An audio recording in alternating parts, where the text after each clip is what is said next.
Vic, Hey, what's up, brother? what's good, bro? What's good, man? How's it going? It's going great, bro. Um, man,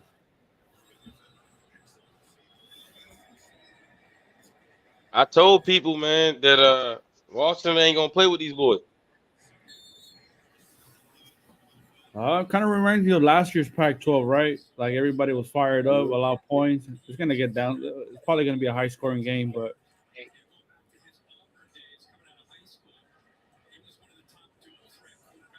Yep.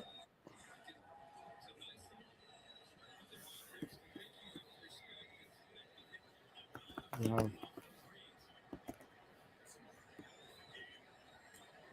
My boy Troy, yeah, he's my gonna boy Troy. got a. You got Troy out there. You got a lot of It's a players. lot of look. If you tuning in, watching the live stream, it's a lot of NFL players in this game tonight. My favorite receiver in this draft is Troy Franklin. Now, here's what I say: my favorite receiver, not the best receiver, my favorite. 6'3", can stretch the field vertically, and he's very quick. Yeah, you got. Bo Nix, though, man, I don't know. I'm a doubter of Bo Nix, bro. Yeah, I'm just, I'm just, I just don't, I just don't see. I don't know, man. I know my man Ben watching this, and he probably like, oh, he yeah, loves one. He picked Oregon to win tonight, and then two, he loves Bo Nix. But yeah, my thing is, I just don't see it, brother. yeah. I heard what he said. It's a system. The system really helped Yeah, him out. I yeah. I had, think Nix is a really good. I think Nix is a really good college quarterback. That's what I think. you can see that. What about Michael Penix? You see him going into the. Yeah, well, obviously Penix will be in the league, but I like Penix too, even though he's kind of, he I think they'll win tonight, right? That was my pick. Yeah, And then if he goes on and plays in the playoffs and in the postseason the way he played early in the season, I think he slam dunk first round pick. He'll be the number 3 quarterback off the board behind Caleb Williams and Drake May, but he's kind of been a little hot and cold as well down the stretch. But yeah, I like him as a prospect in the league a little bit better than I like Bo Nix. yeah. He's extremely accurate. He's extremely accurate, man. Yeah, Good stop. you got a lot That's of one thing talent. about the Huskies, man. They gonna have some defense, especially in that secondary. Yeah. Oh, it's been throughout the years, man. You want to go Marcus Peters, Yeah, Murphy. yeah. A lot Murphy, of people didn't want McDuff. Yeah. Even Kyle Yeah. Gordon's playing good for the Bears. He was him What's and the what's the kid name that went to the Cardinals? um uh It's Murphy, Byron right? Murphy. Yeah, Byron Murphy. Yeah, yeah. Murphy. You had You had Murphy. You had Cindy Rice, I think. What was it, Cindy Rice? No, it was a kid that got hurt yeah. before the draft. He did go to Washington. Yeah. Straps. Straps. Look at that. Straps.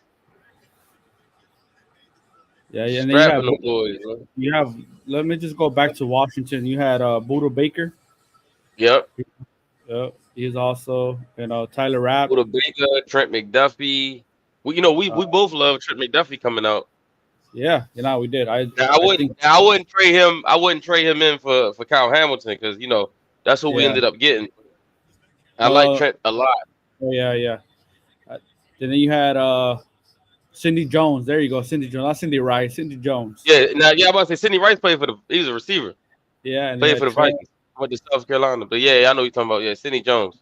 and then Brandon Murphy. Sidney Jones, Trent McDuffie, Buda Baker, Marcus Uh, Peters, Byron Elijah, Murphy, Elijah Molding. He Roger was a center. Molden. What's the one with this with the Bears? Kyle, Straps. yes, Kyle Gordon. Yeah, Kyler Gordon. Yeah. Yeah. So you had a lot of DBs out there. Strappies. Strapulous. Them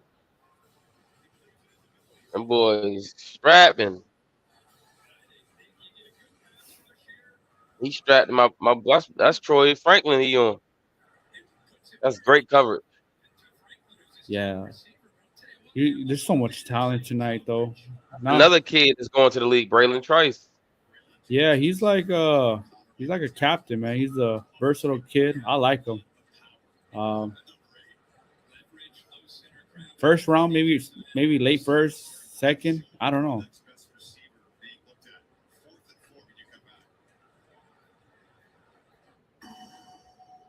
Yeah.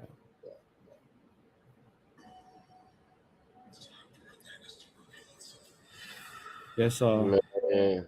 Yeah. Even the kid from Oregon. I think we talked about this many times. Kyrie Jackson, former. He's a former Bama kid, Alabama. Oh yeah. I like Jackson. Yeah, he was trying to stop. Why are you doing that? Don't do that. He was trying to hype them boys up because they weren't looking right. Yeah. Yeah.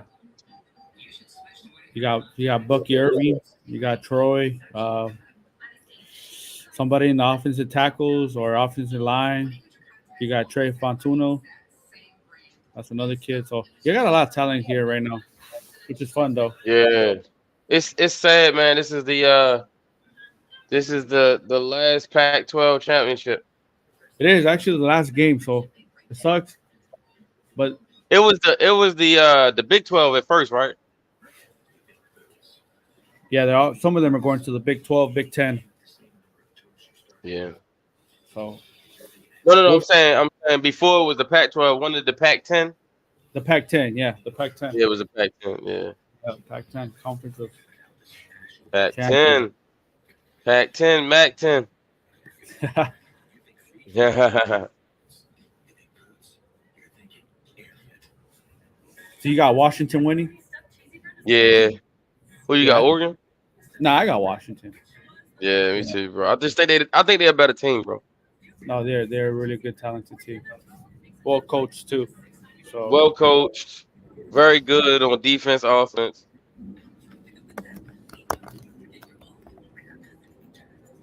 yeah, because it was a great season though. Washington, I know Washington. It probably wins the championship, right? And then Oregon, and then Arizona had a good season. Oregon State had a little good season, but it went down the pipe. Utah was with injuries, but then yeah, I mean that's a good.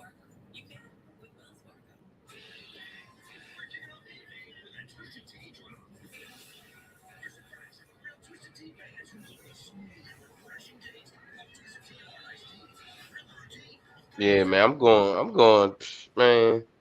I think Washington got this, bro. I ain't even gonna hold you. So they'll It probably just be looked what? like a better team. I watched both of these teams play multiple times, and Yeah, Washington. They play with their food sometimes, but I feel like they the better team. yeah, definitely. So they'll probably be what, four seed? Yeah, Oh, Troy Franklin got hurt.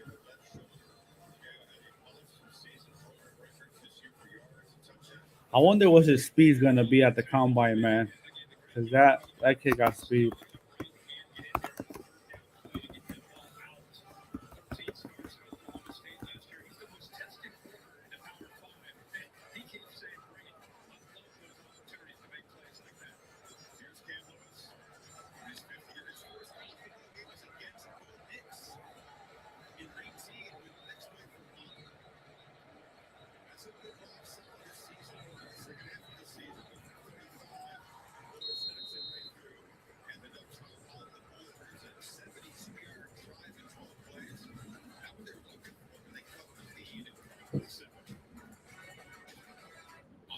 Yeah, I was looking at some stuff with Troy. you said what, bro? Troy Franklin. There's been some reports of his 40 dash at 4.3, 4.35. Mm.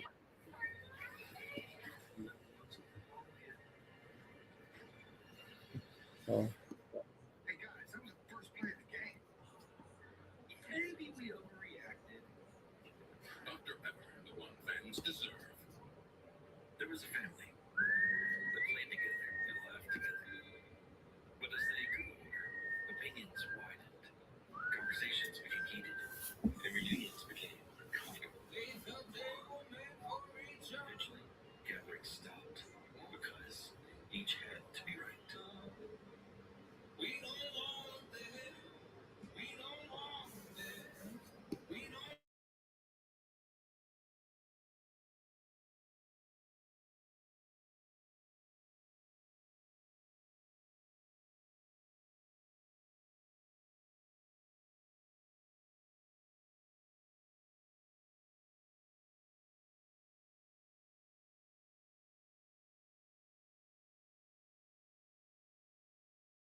Hey, did something happen with Troy Franklin? Yeah, it looks like his shoulder got hurt. Mm.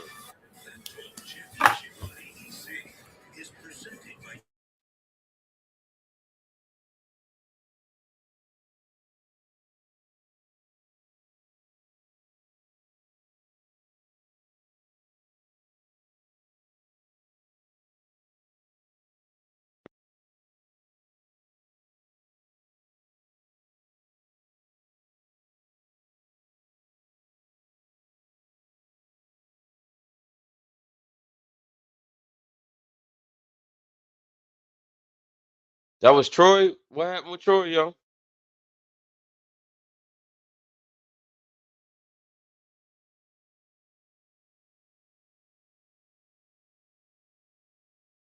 That's my guy.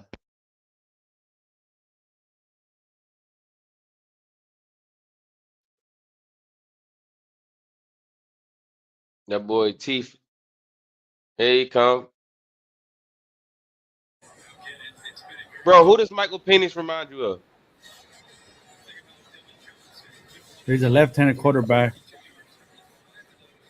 Maybe a little bit of Deshaun. I know they're different He though, does. but Don't he? He remind me of Deshaun Watson, just left-handed. yeah, I was thinking the same thing. I was like, yo, what? He just reminds me of Deshaun so much. yeah, he does. Like a left-handed Deshaun Watson. He got a lot of weapons though, man, and he had a great defense. So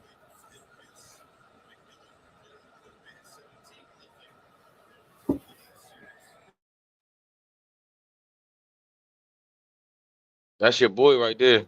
I love his game, man. It's a homecoming actually for him. He's from Vegas, so Bishop Gorman is up the street, probably like 20 minutes outside of the strip or something like that. Yeah, he nasty with it, bro. He very cerebral. Like Yeah, I like him. he's not super like quick or fast, but like he just gets open. You know who used to be like that? Like Larry Fitzgerald. Like Yeah, Larry Fitzgerald didn't really blow you away with like speed and nothing like that, but he just was like very crafty, route runner, and just he knew how to create separation. yeah. I thought he was gonna declare last year to the draft, but he came back this year, and that was good. Kind of, That's good. He had a much better year. yeah. He's just I love his framework. 6'3", he can just go up and grab it. He got speed. Oregon might be in trouble, bro, because Phoenix looks comfortable. Yeah. He looks comfortable. And you know what's crazy about it? The last couple games for Washington, it has been going down to the wire. Like last Sunday they played Washington State. They won by a field goal. So a lot of people had their doubts Hey, about them. hey, watch Troy Fontenot, the left tackle, bro. I love him. Oh yeah, he's another kid. Yeah, he's in my board. Hmm. Yeah, He's I, really good. Watch him. he's probably. We'll see how they rank him because you still got Jordan Morgan going maybe one. from the pack, and then Talihisi Furanga number 2 maybe, and then Troy. I don't know. It's debatable. Touchdown. Wow, that was a dime. Not a touchdown, but wow. He literally hung in the pocket to the last possible second. That was a dime. And look at Troy. Look at the front. Look at the left tackle. Yeah. Dancing bad. Dancing bad. Edge rusher ain't had no shot. McMillan. I Yeah. call him Killing McMillan. Yeah, he's another receiver. I They still got don't like receivers, bro. Pope. All three of them guys gonna get Jalen Pope. drafted. Pope, Yeah. Odunze, and McMillan. Yep. He's up there. Patient in the end zone. Yeah. Another California kid. Oh. Hey, where been at, man? I told this boy, man. Told him, man. Eventually, he gonna start listening to me.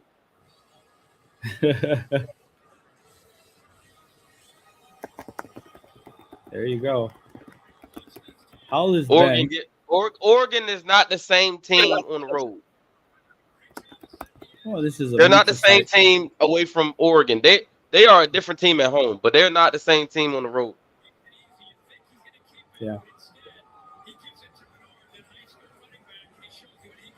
This is the difference between the playoff team and the bowl game team. And here's another thing. If Penix keeps this up, bro, you might as well go ahead and give him the Heisman, bro. What about JD Daniels?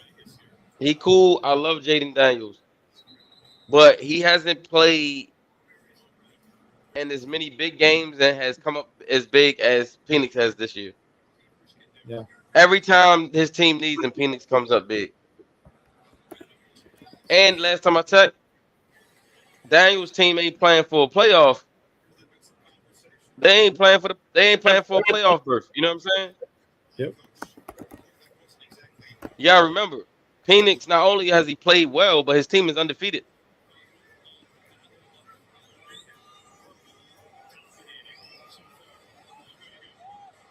Man, they're putting up points. Hey, Heisman him. It's kind of yeah. Jalen McMillan. Yo, Oregon is always shaky in big games. I don't know what it is. Ever since I've been watching from the Chip Kelly days, bro, they always was they would be like world beaters in the regular season, and then when it comes to big games, they just kind of fold. Yeah, well, the last time a Pac-12 made it to the playoff system was Washington, so that was the last time. We haven't had anybody, so that'll be the last time.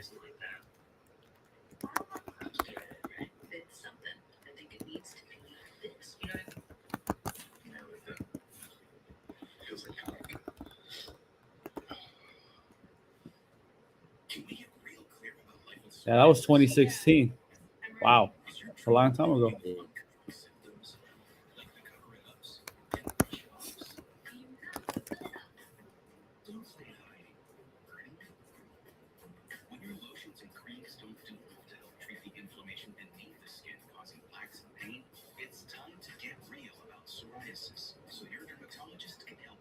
Yeah, I remember that team.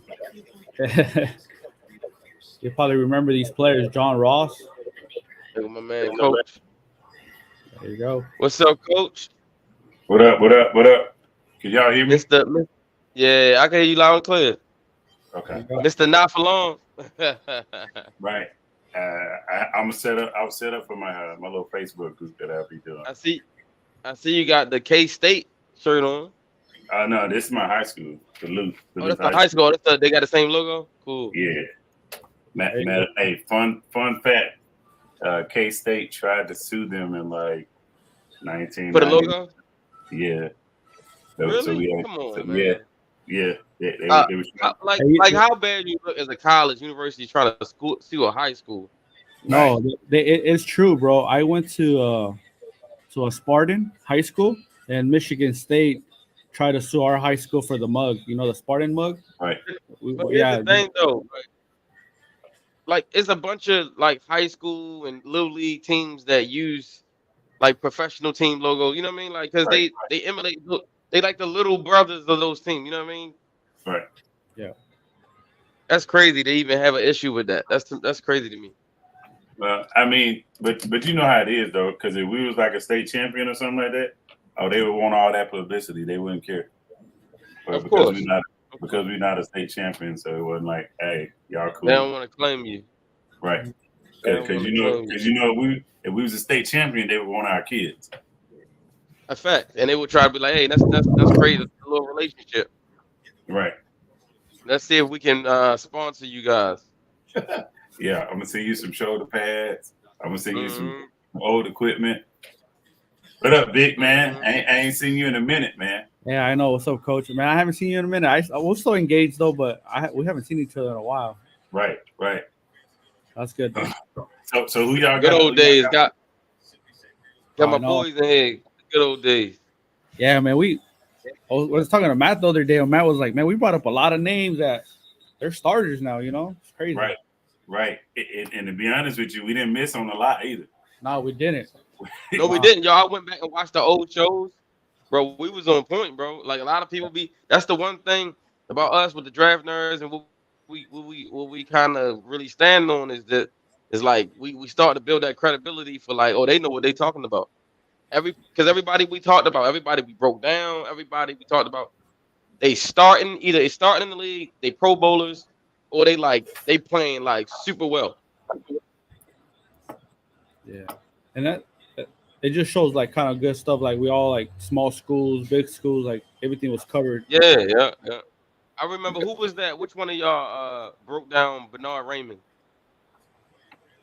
Yeah, that was him. That was Vic. That was it. Right? Yeah, I talked about. I talked about Braxton Daniels. No, you talked about the Pac-12 kids. Pac-12 kids. Right. That might have been what's his Chris? name? Chris. Who? You think of Chris? It was either Chris or Jacob. Okay. Yeah. It was one of them. Yeah. Because I know Vic did all the Pac-12 guys. I know Coach, you did all the SEC guys. Yeah. I ain't gonna lie to you. I started watching a whole lot more Pac-12 ball once we did that show. I ain't even gonna lie to you. For real. No cap. Bro, listen, whenever you get knowledge about something, you can watch from a different perspective, right? Because that's like you coming in the middle of a TV series. You don't know what's going on. You don't know the characters. You don't know. Right. You know what I'm saying? It's hard to follow. But once you start recognizing names, you be like, oh yeah, I remember we talked about him. You know what I mean? Next thing you know, you watching with a purpose now. Right. Oh man, I ain't even pay attention to the score. Hold up. Yeah, Washington about to run them. They about to run them, bro. I wish Ben was on here because I told him Washington was going to win, and I also told him I don't think Bo Nix is a first round draft pick. Yeah, right. You feeling the blues? Yeah. Now, to his credit, he said he cleaned it up a little bit. He said that he agrees he doesn't necessarily think Bo Nix is a first round talent, but he thinks he will go in the first round. But I don't think so. You know somebody's gonna reach, bro. You know somebody's gonna reach. I think this quarterback class was a little bit overhyped. Right. I think everybody thought like, oh, because last year this time everybody's like, oh, next year's class is gonna be generational. You know, you got Caleb Williams, you got Drake May, you know, you got all these guys, but it really didn't turn out to be what we thought. I think it's gonna be very good because I'm still a firm believer in Drake May. I mean, not Drake May, Caleb Williams. I think Caleb Williams is gonna be generational. I think he's gonna live up to what he is. I think Drake May is gonna be good. I know you don't scout the helmets, but I'm still skeptical of North Carolina quarterbacks. So, you know, right. I'm skeptical of them. But look, I'm skeptical of Ohio State too. But and look what they turned it around. So with CJ Stroud. So yeah, but even getting in though, you still need the right coach and right system too. Because that's the one thing that's always overlooked with the NFL. We automatically give this vote of confidence to the NFL coaches and their staff, and even the owners. We give confidence to them, not realizing, hey, wait a minute, Vic here is a dual threat guy, but he went to more of a stationary type of offense that's not going to highlight his skill. his skill set. Right. So now That's true. we know with quarterbacks, everybody don't get that second chance. You know what I'm saying? So you get 4 years. If you can't go out there and produce, hey, you probably not gonna get another chance to come back. Now that's the one thing I do like about what they're doing with the merger, though, because hopefully they'll say, hey, okay, look, all right, man, you may not be ready for what we want for you right this minute, but we're gonna put you down in this particular league. You go there and you go off, get your rocks off, and then we can elevate you back up.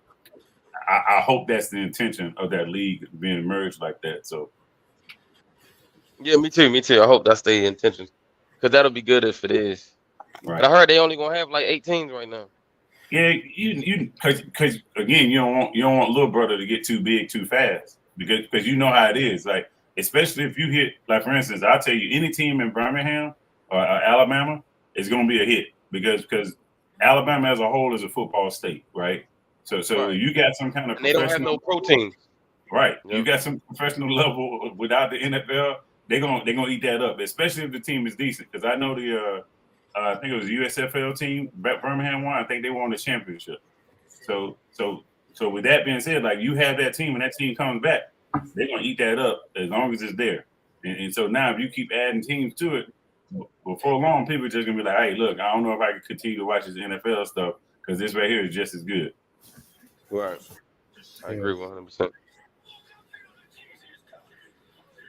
And especially if you're not gonna get all the red tape that you get with the referees and stuff.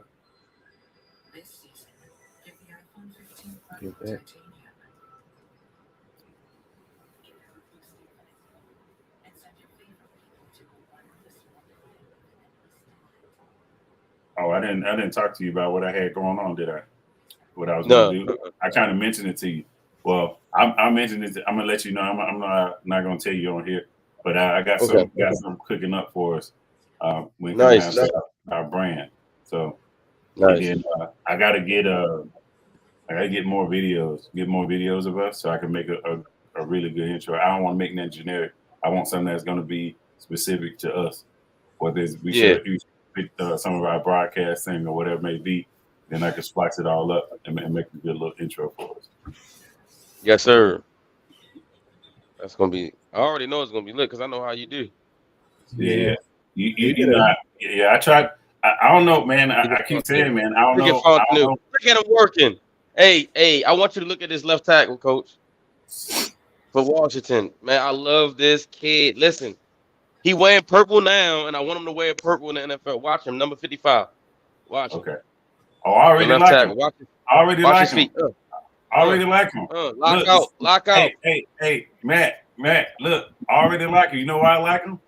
He's low, and his butt is down. I already like him. Yeah, you see how low he get? He get real low. Good. I don't need nothing else. I don't need nothing else. I love Troy Proctor, man. He never stopped looking for work. Yeah. He never stopped looking for work. I'm telling you, man, it's a homecoming for all these kids, bro. They all went to Bishop Gorman, 20 minutes outside of Vegas. You know, he also went to Bishop Gorman. Even Ozuna went to Bishop Gorman. So it's a powerhouse high school.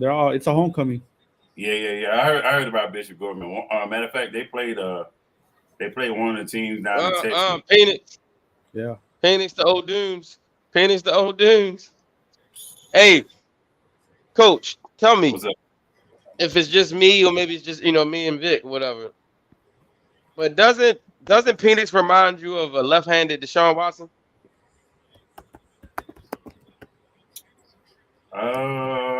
He gives me Deshaun Watson vibes. He more crisp. He more crisp with his ball handling skills than Deshaun. But yeah, I can see the resemblance. Like I'm talking like, especially when Deshaun was at Clemson. Like, he reminds me a lot of Deshaun. Right. Yeah. Deshaun at Clemson, yeah, for sure. Deshaun at Clemson, yeah, because he got real relaxed when he went in the league. He got in the league. Yeah, he started playing. Oh my God. He started playing N1 football. Right. Yeah, man, they score here, man. You go ahead and put some A1 sauce on them. It's officially over, bro. Go ahead, order dessert. The night is done. Put some A1 sauce on them. Go to downtown Vegas, get yourself a nice nice steak dinner out there. Right.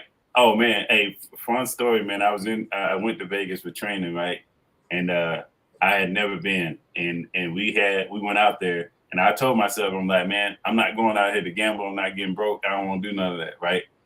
And my buddy that was with me, he said, man, hey, come here, man. I want you to go in this little show with me. And I said, all right, cool. I'll go on the show with you. It was like some Buffy the Vampire Slayer reenactment show or whatnot, right? And I'm like, bro, I don't watch that TV show. Why would I go? And he's like, hey, man, you for real, come in here with me. And I'm going there with him. And the only thing that's saving grace is that why I didn't walk out, they had this $8 combo, a steak dinner and $5 worth of gambling tokens. And hey, Vic, listen to me. I ate that steak. Man, that steak was tiny. It was tiny. It had some mashed potatoes with it.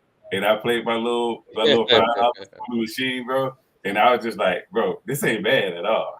Yeah, man. You can get after you lose all your money or whatever, man. After 12 a.m., 1 o'clock in the morning, you can get a steak dinner for like $6.99 somewhere, man. So. Right. And that's the wild part about it, because you look at other parts of the country and you shit, $6.99. That'll get you a good drink. That's it. And that ain't even alcohol. Yep. There's this place. It's like on the weekend. I'm gonna see if I can pull it up real quick. I'll be right back, fellas. I'll be right back. All right. I think let me see. It's in it's called Isles. I've been there. I forget. It's called Isles Island or something like that.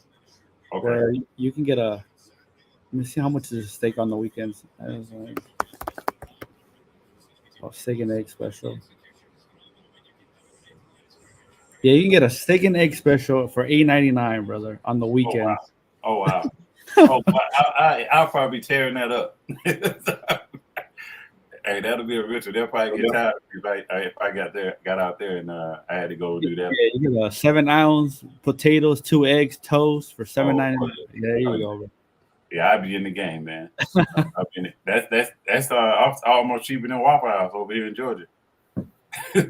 Yo, I never been to a Waffle House until I went to the playoff game. They had one in Cincinnati. Right. Best experience ever, bro. Right. But listen to me, man. Like, if Waffle House messed around and started putting the games on in there, oh man, they would take it. It would be at the next level. But now, the other thing about it is there's an element to Waffle House that people come in there and fight a lot, right? So if they can get rid of that fighting element, but if they put the game on and so forth, oh man, they would kill it. They would definitely kill it. Oh, they would. I only been there once, so yeah, it's a staple here, man. In the South, Waffle House is like the thing to go to. Like, hey, you get done at a football game or something, or you're out partying or whatnot. You want to go get something to eat. Everybody like to go hit up a Waffle House. But then again, the experience may vary, because again, you get out there, somebody may want to fight, and then before you know it, it's like a 6-on-8 brawl. You like, bro, all I want to do is eat my eggs and hash brown, bro. That's all I want. Oh, that's crazy. Yeah, that's good though. Yeah. They stopped them. Oh, they finna get a field goal. Okay, Washington. Let's see what y'all got, man. 20. Yeah, fuck that mug. And this has always been my issue with Oregon, man. I can't trust them in the big games. It's always been my issue with them. Looks like last year when they played Georgia the first game. Right, and it's just like dude, like I just knew it was gonna be at least competitive. I was like, it gotta be competitive. Nope, not competitive. I'm like, golly. A minute. Yeah, they got who got the ball first? Washington had ball first. Okay. I believe. Oh, then Oregon got a chance to double up then. They can get right back in this game if they score here. Yeah.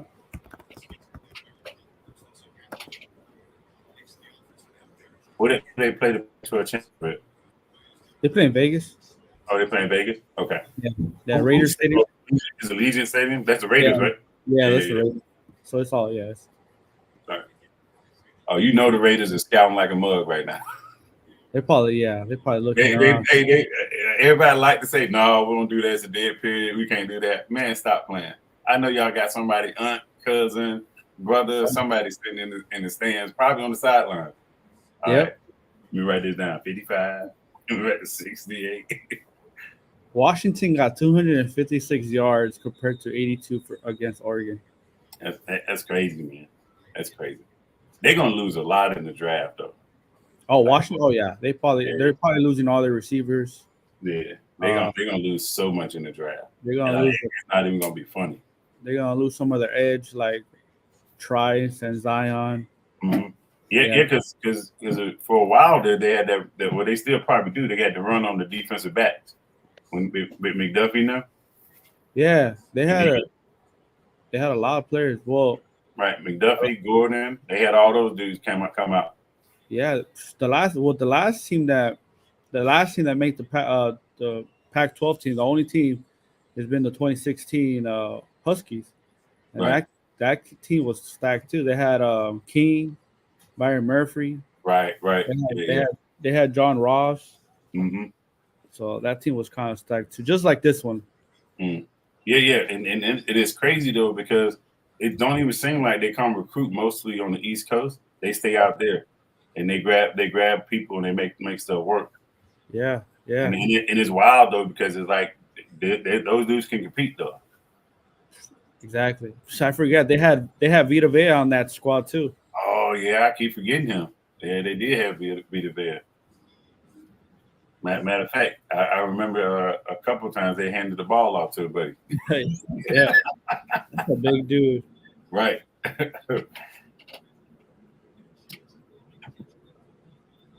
Yeah, it's amazing. Yeah. The Huskies probably. What do you think? 4, 3? Yeah. I'll leave them at 3. Now, if they win, it depends on what happened in all the other championship games, because people gonna want to see Georgia and Michigan as early as they can.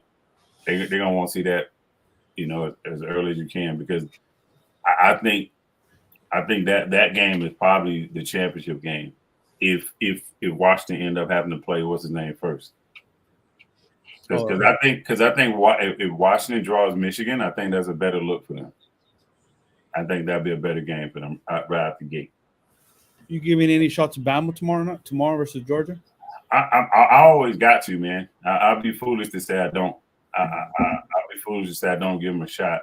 But again, this Bama team is different, though. You know what I mean? They don't have the home run hitters like they're accustomed to.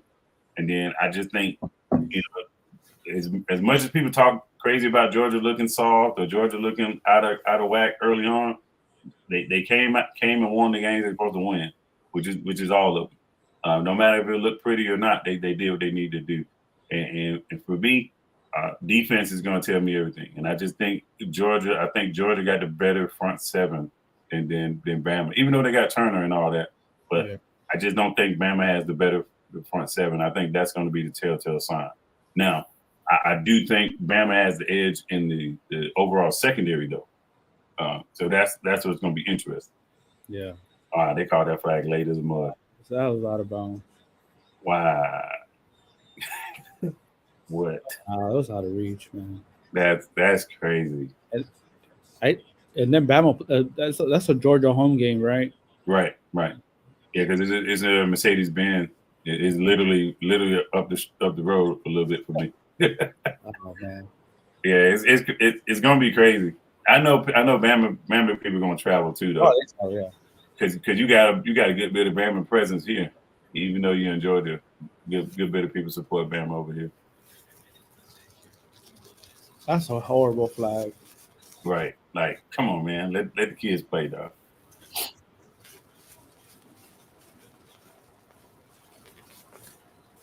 Three by one. All right, what we got? Oh, linebacker. Nope. Both Knicks scrambling. 2-on-3. Nope. I don't get that. Y'all better get up. Ooh. You don't want to give too much time either. Right. Yeah, because they know 1-2 plays, they get right back in field goal range. They turn around and get these points right back to them. Can't be sloppy either, though. Yep. You be sloppy, you mess around, you fumble the ball.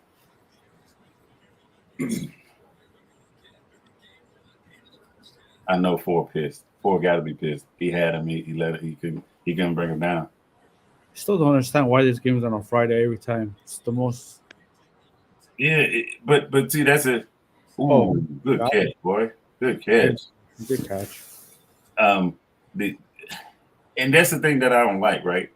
We if you look at the rest of the country, and I'm gonna speak from my own prior self, we don't respect the Pac-12 because of stuff like that. Like why are we playing on Friday? Because we know we look at the games. Hey, the lesser games are on Friday. No, bro, put them on Saturday. It's not that either, man. If you're talking about like people from Texas to the South, it's Friday state championship football game going on right now. Right. Somewhere. Right. And it's just like, bro, like let them put them in the prime time for the prime time game where they're gonna watch it, but people will watch it more often. Because I'll be honest with you, like some people get out work. I ain't watching that game. but Saturday, I think Saturday could have been better, especially because I think SECs they kick off at like 3:30 or 4:30, something like that.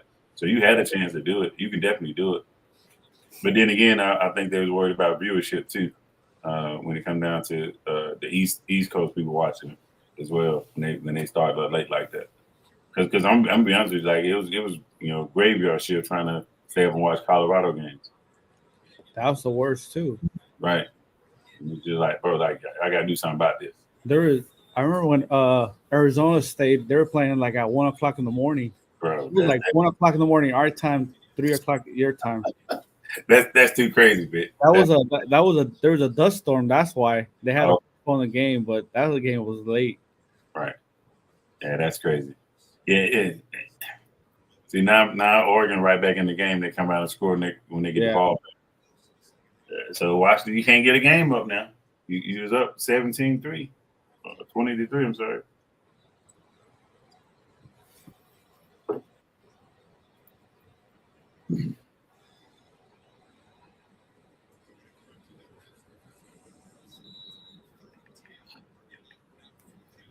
Man, it's gonna be good, man. Not to have to stress out this weekend about the Ravens, bro. Like it's sad. It's sad that like we don't get a chance to watch them play, but then it's a relief. Like, bro, I ain't got to worry about nothing. Nobody doing that crazy this weekend. So yeah, it's good. I like the bye week later at the season. Oh yeah, but most fans not even gonna give Harbaugh that credit. You know what I'm saying, for taking it like that. Because he could have taken it to like 6 or 7, week 6 or 7, and it would have been. He could have taken after the trip, the London game.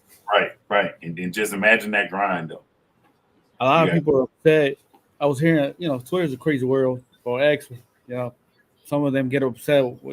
They're just going like on Fridays. It was just kind of like motions and not practicing. I mean, at late when you don't have no bye week and you have an injury bug. Probably the smartest things you can do, just kind of all mental. Right. And that's the stuff like behind the scenes stuff that folks don't realize what coaches do. Because of course everybody get mad at the certain products that put on the field. Of course, I got it. I understand that. But like the other stuff that you don't hey, look, all right, we know these guys' bodies are all beat up. Let's not come out here and pad up and do crazy stuff. All right, man, this is what we're gonna do. We're gonna do a walkthrough. Hey, we got these type of sessions. Or they actually talk about, mental health. They talk about those type of things. So if you got coaches that put that type of stuff in their program, that stuff can't be overlooked. Yep. That's good, man. Hopefully Stanley just comes back healthy or gets his power back or something. Bro, look, listen to me. If he comes out there and he's wobbling around and struggling to get to where he need to be, hey, sit him down, bro. Hey, man, look. Just take another week. Yeah, you can come back when we got a real competitive game. Because what I was seeing, man, it was like he was hurt. He was not only was he hurt, but he was also worried about his confidence. So that's what it looked like with me when it come down to it. And it's just like, bro, like you see, we don't have a viable option. Like if you're not gonna be the guy, you need to be working with the other guys to make sure they're good. Like particularly like for Lele. Like, hey, look, Falele, look, you, because from what I know, he's healthy. He's just not good right this minute. And I think if he turns the corner, look, man, we'll be okay. Because if he can because right now I know you're gonna have limitations of moving around and stuff like that. I know the quicker pass rushers are gonna beat him up or whatnot. But if he can be a wall, I can work with that because now I can set it up. I can set up the blocking scheme to where the running back help chips him back into the wall, and then I know once he gets there, you're not getting away. Yeah, I'm not trying to give him no promotion, but it's Daniel Filelli. Go to Duke Mayweather, man. Go to his off season. Get some work in there with that man. Right, and because again, it's not like I believe you can do it, right? It's just a matter about okay, when you out there, you can't stress out too much because when you play against the premier pass rushers, once they feel like they got you, they're gonna keep coming at you. They're gonna keep coming at you, and like his feet is his biggest issue for me. You think he got to share some pounds too, right? Probably. Yeah. He definitely got to share some pounds. Like he definitely like if I was him or his position coach, because I think he was at 380 or something like that. Yeah, something close to that. Yeah, big. If he's like 380, I'm like, look, bro, man, we gotta get to 360, 355. Let's see what we look like, because that's just too big, bro. Like too big. Like too big. You're not gonna move around like that. You're just not gonna be able to move. Like if you was Jordan Davis, I'd be like, all right, okay, you can move like that. But nah, bro, you're not gonna be like that. Because people, what guys are gonna do is just get you out of your stance, get you to turn your shoulders, and then they're just gonna go underneath you. Exactly.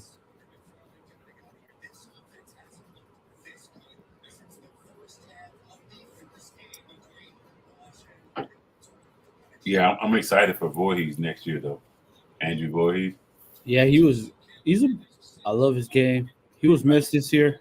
A lot of times, I know Caleb struggled a lot this year, right? But he didn't have the offensive line he had last year.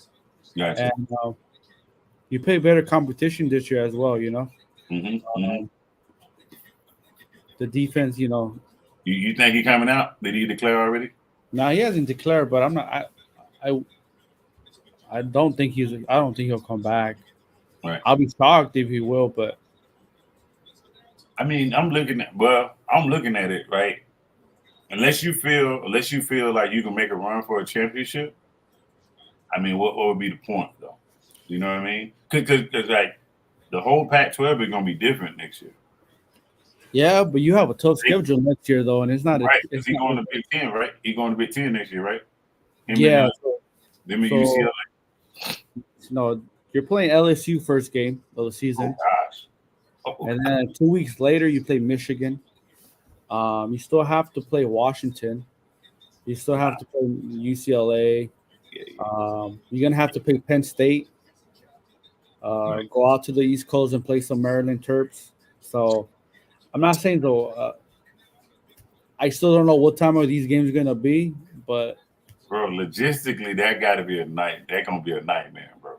It's going to be a nightmare, dog. I'm not saying. Like literally, if they play on Saturday, right? If you're not moving or halfway across the country on like a Tuesday, you're not gonna make it. Like your equipment wise, unless they're gonna use their plane the whole time. If they use their plane, if they use the team plane or the university plane or something of that nature. But even then, you're gonna lose so much money doing that. Oh yeah, you still look. Oh, you play Michigan at Michigan. I'm sorry, and then you still have to play Wisconsin after that. Right. You're still gonna play Penn State, or I don't know. Those are Michigan probably top 5. Penn State what? Top 15 maybe in the season. I don't know. Right. Probably the beginning of the season. And yeah, I mean, it's nice. They play Ohio State. No, I think the following year they play Ohio State. Okay, gotcha. So. Yeah, that's and again, man, that's the thing, man. It's just like. I don't know why they did what they did, like to okay that move. It just logistically, it's just a nightmare, man. It's gonna be a nightmare. Yeah, everything from all the basketball schools to all the sports is just gonna take a hit. But if you look at basketball, it's kind of cool, but football, I don't know. It's always the defense, man. Decides what they want to do with the defense, Right. It's just.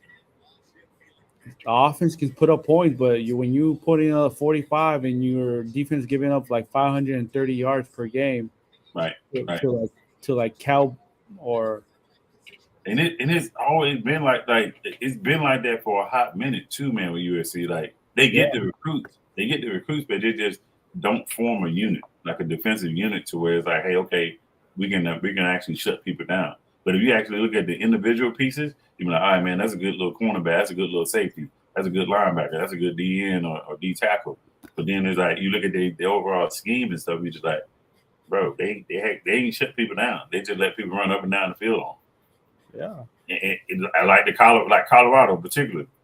I was like I got it. They lost the game, but Colorado lost the game. But still, it's just like you about to let them come back.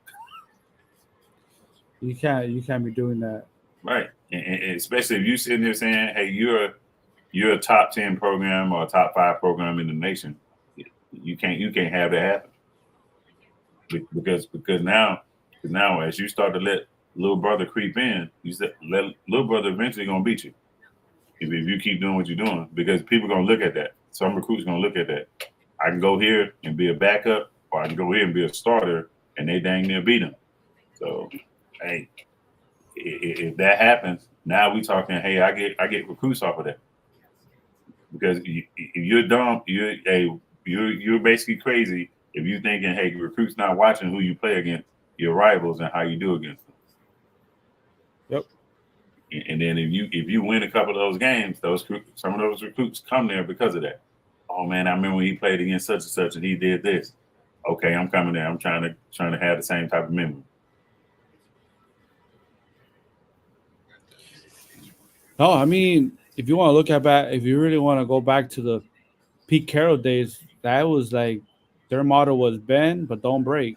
Like, right. And they had so much talent, but they also had depth. Right, and that's the thing. The depth piece was everything to me with the linebackers. I remember at one point in time, man, I had 3 linebackers that were dudes. I'm talking about like dudes, and I was just like, man, I don't know, man. I don't know about this. And like I know they didn't pan out in the NFL, but they were real good for USC. And then you had them double safeties for a while. That was good. And I was like, I don't know, man. But then again, you can't put it together. It's like, hey, you have that, but then you have something stupid happen. You know, whether it be somebody get hurt or somebody do something illegal, and then next thing you know, everything's stripped. So yeah, they should definitely give Reggie back his dang Heisman though. I don't care what nobody say. They should. I think it should be no debate. They should retire his number. They should give him his Heisman back. He is going to the Hall of Fame, which just give him his Heisman back, you know? Right. Because like here's my thing, right? Yep. We knew that was going on with multiple universities. So let's stop acting like we are oblivious to it. And it ain't just USC. Just the way that it happened though. Right. And I got it. I understand, you know, you trying to protect the image of the game and all that good stuff. But come on, man. We know funny money been going around for a while. It ain't originated in USC. So but he deserves his Heisman though. Right. Yeah, because I'm look, man, you can't come to USC and talk about the football program, and not mention Reggie Bush at some point. Because that dude was electric. Like, he was electric for USC. It just helps recruiting too. Right. And exactly. You know what I'm saying? No, because I'm be honest with you, Auburn used the crap out of Cam Newton and Bo Jackson. They used the crap out of both of them. Like, hey, you know, we got a Heisman Trophy 1 or 2. We got an undefeated season 2. This is what we did. And now I know Cam and them probably. Oh, I ain't never tired of doing this. I always do this. Ain't no big deal.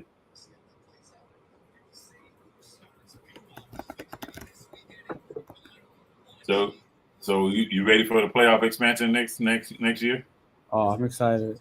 I still say they should probably look at a 12-team expansion if they get because I'm thinking to myself, right? The top 4 teams get their buys, right? and then you got 8 teams. You got 8 teams that play each other.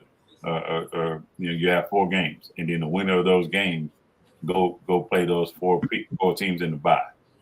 And this is what I think though, you would end all any kind of 1-loss or 2-loss teams that are still in the, I'm number 10, but I had a significant loss early in the season, but then I kind of ran the table or whatever it may be, and then I may lost in the championship. Or you had those teams that, hey, I was 12-0, or I was 12-0, I wasn't ranked, I lost the championship, or I didn't play a championship, but I'm a lesser conference, and so forth. So now you give those teams the opportunity to come up and play stiffer competition. Now, they may not win 1 or 2 of those games, but at least they got a chance to say, let me go prove if I'm worthy. Because believe it or not, what happened if one of those teams from like the MEAC that gets in to be number 10, and they do compete and they beat the number 16 one year? Because we all remember the whole Appalachian State versus Michigan. What happens if that happened in the playoffs? I just think that makes your playoff system that much more better, because now teams know, hey, bro, I don't have to be top 8. I can be top 10 and get into the playoffs as long as I beat within a certain margin and so forth. And I just think you give so many more teams an opportunity to get in there. But then I can almost assure you the reason why they're probably not going to do that, because then people going to get mad at, the Alabama and the Georgias are probably never going to be outside of the top 10. And people will probably get tired of that, for them always in the playoffs and so forth. But at the same time, even then, that road is harder, though, because they play more games. Yeah, definitely. And I think the competition, I don't, like, for example, like if you look at the Big Ten, for example, right? Uh-huh. Is anybody going undefeated? Yeah. Michigan probably will. Because Michigan, because they beat Ohio State. Michigan is probably the only one. They win. I think they play Iowa. Yeah, no, but Michigan plays Texas in week 2. Right. And then they play the Trojans. They still have to play the Huskies. Mm-hmm. And see, that's the other team. Like if we have a 12-team playoff, like Texas would be in prime ripe situation. Them in Ohio State. Because now we talking collectively as a college football playoff committee, we're able to field all these teams that think that they should be in and give them their fair shot. Yeah, because Michigan, Michigan is gonna play 2 Pac-12 teams in the span of 3 weeks. So, and they have to play Texas the first couple of weeks, second week of the season. And all that's going to do is let's say they do drop one of those games, right? All that's going to do is help pad their resume, because I can tell you right now, if had they lost to Ohio State, right? Yeah. And let's say they ended up on the outside, they was 12-1. If they lost to Ohio State and they didn't have any other significant wins, it's like, all right, why should I put you in the playoff? You know what I'm saying? Versus a 1-loss SEC team. Yeah. And then, hey, I got a question.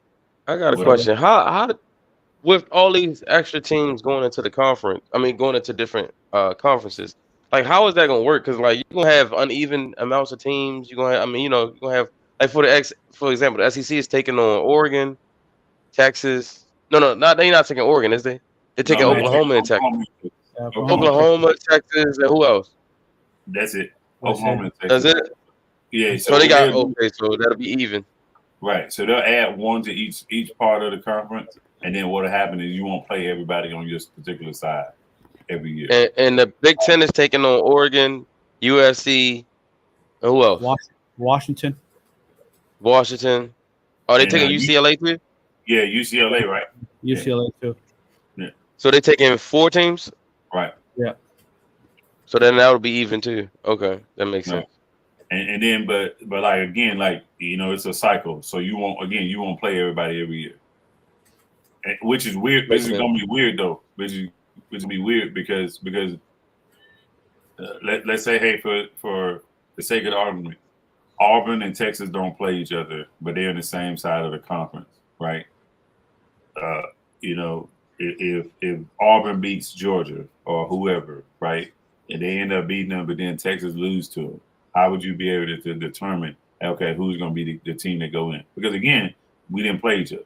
So you just going to roll with, hey, okay, because you're undefeated, you didn't play them, hey, you can go ahead and go in or whatnot. Or if they have one loss, and that one loss against Arkansas, that one loss against Arkansas, and such loss to Georgia, but we didn't play each other, so we don't have that tiebreaker. So what's going to be the deciding factor there? That's going to make it everything interesting when you saying, hey, we don't play each other. Yeah. True. Yeah, USC doesn't play Ohio State until 2026. So we don't see them for a long time. Really, they don't play really, but they could see each other in the Big Ten championship, right? I don't know how that works because that's what I'm saying. So because if they in Big Ten East, right? Let's say they're in Big Ten East, right? And such and such an undefeated, or such and such got one loss, or Ohio State got one loss, and then USC got one loss, right? Yeah. They don't play each other, so what's going to be the determining factor to let them get in over one another? Yeah, they would have to play in the championship. Yeah. Yeah, but so then you're gonna erase everything in the West that happened, because you can have somebody in the West, Big Ten West, that's undefeated. Yeah. You see what I'm saying? I like how the Pac does it. It's just the top two teams in the conference. Or there's no conference, just the top two teams play for the championship game. And that's are they both? Are they going? I wonder if they're gonna put, like, let's say USC. I wonder if they're gonna put USC and Ohio State on the same side. I don't know. I mean, either way it goes, it's gonna be interesting, because just like the SEC, you got to put Oklahoma on one side and you got to put Texas on one side. So it don't matter who they go. You can have Texas and Georgia every year, or Texas and Georgia and Oklahoma every year, or you can have Alabama and Texas, or Alabama and Oklahoma every year. I know we're not playing Georgia anymore after, I think it's next year. No, this year. After this year, I think we done playing Georgia, and that's the end of the oldest rivalry in the South. So Georgia and Alabama. No, Georgia and Auburn. Auburn. Yeah, we won't play them again. And I think it'll be on the rotation. It may be on the rotation when we'll play them. And when they're gonna try to make some new rivalries, so maybe Texas versus. I can see Texas Auburn becoming a thing. Right. Well, Texas and Oklahoma, they're still keeping that tradition going on. Yeah, they'll have theirs. Yeah, but I'm saying new rivalries. What's going to be interesting though, because they got a Big 12 network. That's what's going to be interesting, because the SEC network is already out there. So how is that going to look, like, structure wise, to take all of that what they're making and pump it all into the SEC? Because you talking about what Texas got? Yeah, Big 12 network. Yeah, because they had their own little network. Texas had their own network. Yeah, right. And I'm saying to myself, like, hey, okay, are they gonna stay on the Big 12 umbrella, or are they gonna say, all right, as soon as they leave over, we taking all our ball and we're gonna go home with it? That's gonna be interesting. Yeah, because we talking, hey, whatever slice of the pie Big 12 was getting from Texas for having that network, you ain't getting it no more. Yep. But I had to step away. Go ahead. Oh, I just want more like Big 12 versus SEC, or Big 10 versus SEC. Like, bam, let's get some of those games rolling. Because I'll be honest, bro. One thing I didn't like about coming here, or I didn't want to go to Big 12, when you start playing schools like Albany State, right, like in the middle of the season, or what's the other one? Austin Perry gets beat up by the Austin SEC all the time. Like, I don't know. That was just. And that's what they probably need to crack down on. They probably need to crack down. Is like, hey, okay, look, you play these teams, they got to be ranked in this. You know what I mean? Like we're not trying to go watch you play Colgate in football, bro. We're not. You're not trying. Not in the middle of the season. I'm cool with if you want to start off your first game and just get a preseason and whatever. But the middle of the season, I'm cool. Get lathered up. You know what I mean? Like, and I'm cool with you. I'm cool with you having a warm up game. I'm cool with that. Just make sure it's a decent warm up game. Like, hey, okay, we'll go play Alabama State versus Gwinnett Tech. Like, what the hell? What is it? Like? Because how many times have Bama and Georgia beat up on Austin Perry in the middle of the season? Oh man, plenty. Oh man, golly. What's the other one? Sanford. Yeah, Sanford. Stanford. Yeah, he smashed Sanford all the time, man. What's crazy though is sometimes Sanford go undefeated until they have that game in the SEC, and they end up winning. They end up winning their conference and whatnot. But their only loss would be to like Bama or Georgia or Auburn or something. What's the other one too? Mercer Bears, Mercer, yeah, MERCER, yeah. They beat them up too. But now, hey, this is a crazy thing. Some of the kids that don't stay on to Alabama or Auburn or Georgia, they end up going to those type of colleges, and that's why they end up being good at their level. And before you know it, it's like those guys will get close to winning the championship too. Yep. All right. I'll be right back. That boy Joe Flacco about to start for the Rams. Start for the Browns against the Rams. I want to, I don't look. Listen, man. I'm cool with former Raven players and all that, but I'm not rooting for the Browns, bro. I don't Me neither. Hell no. I don't give a damn about the Browns. Right? Okay, what team you on? Right. I can't. If it's in the North, I can't rock with it. Mm-hmm. Yeah. Then the Browns won the game. I need them to win. They need them to beat the Steelers. I need somebody. Bro, I'll be going back and watching these old drafts, right? Bro, I watched it. Most of them I watched in real time, but it's always fun to go back and watch it again because obviously now you know the end of the movie, right? You know what the outcome was, so then you want to go back and hear what they had to say about the picks and things like that. Mm-hmm. Bro, I watched the 2003 draft last night, and bro, how they let Terrell Suggs fall to pick 10 is crazy to me. Right. That man had 24 sacks, bro. Right.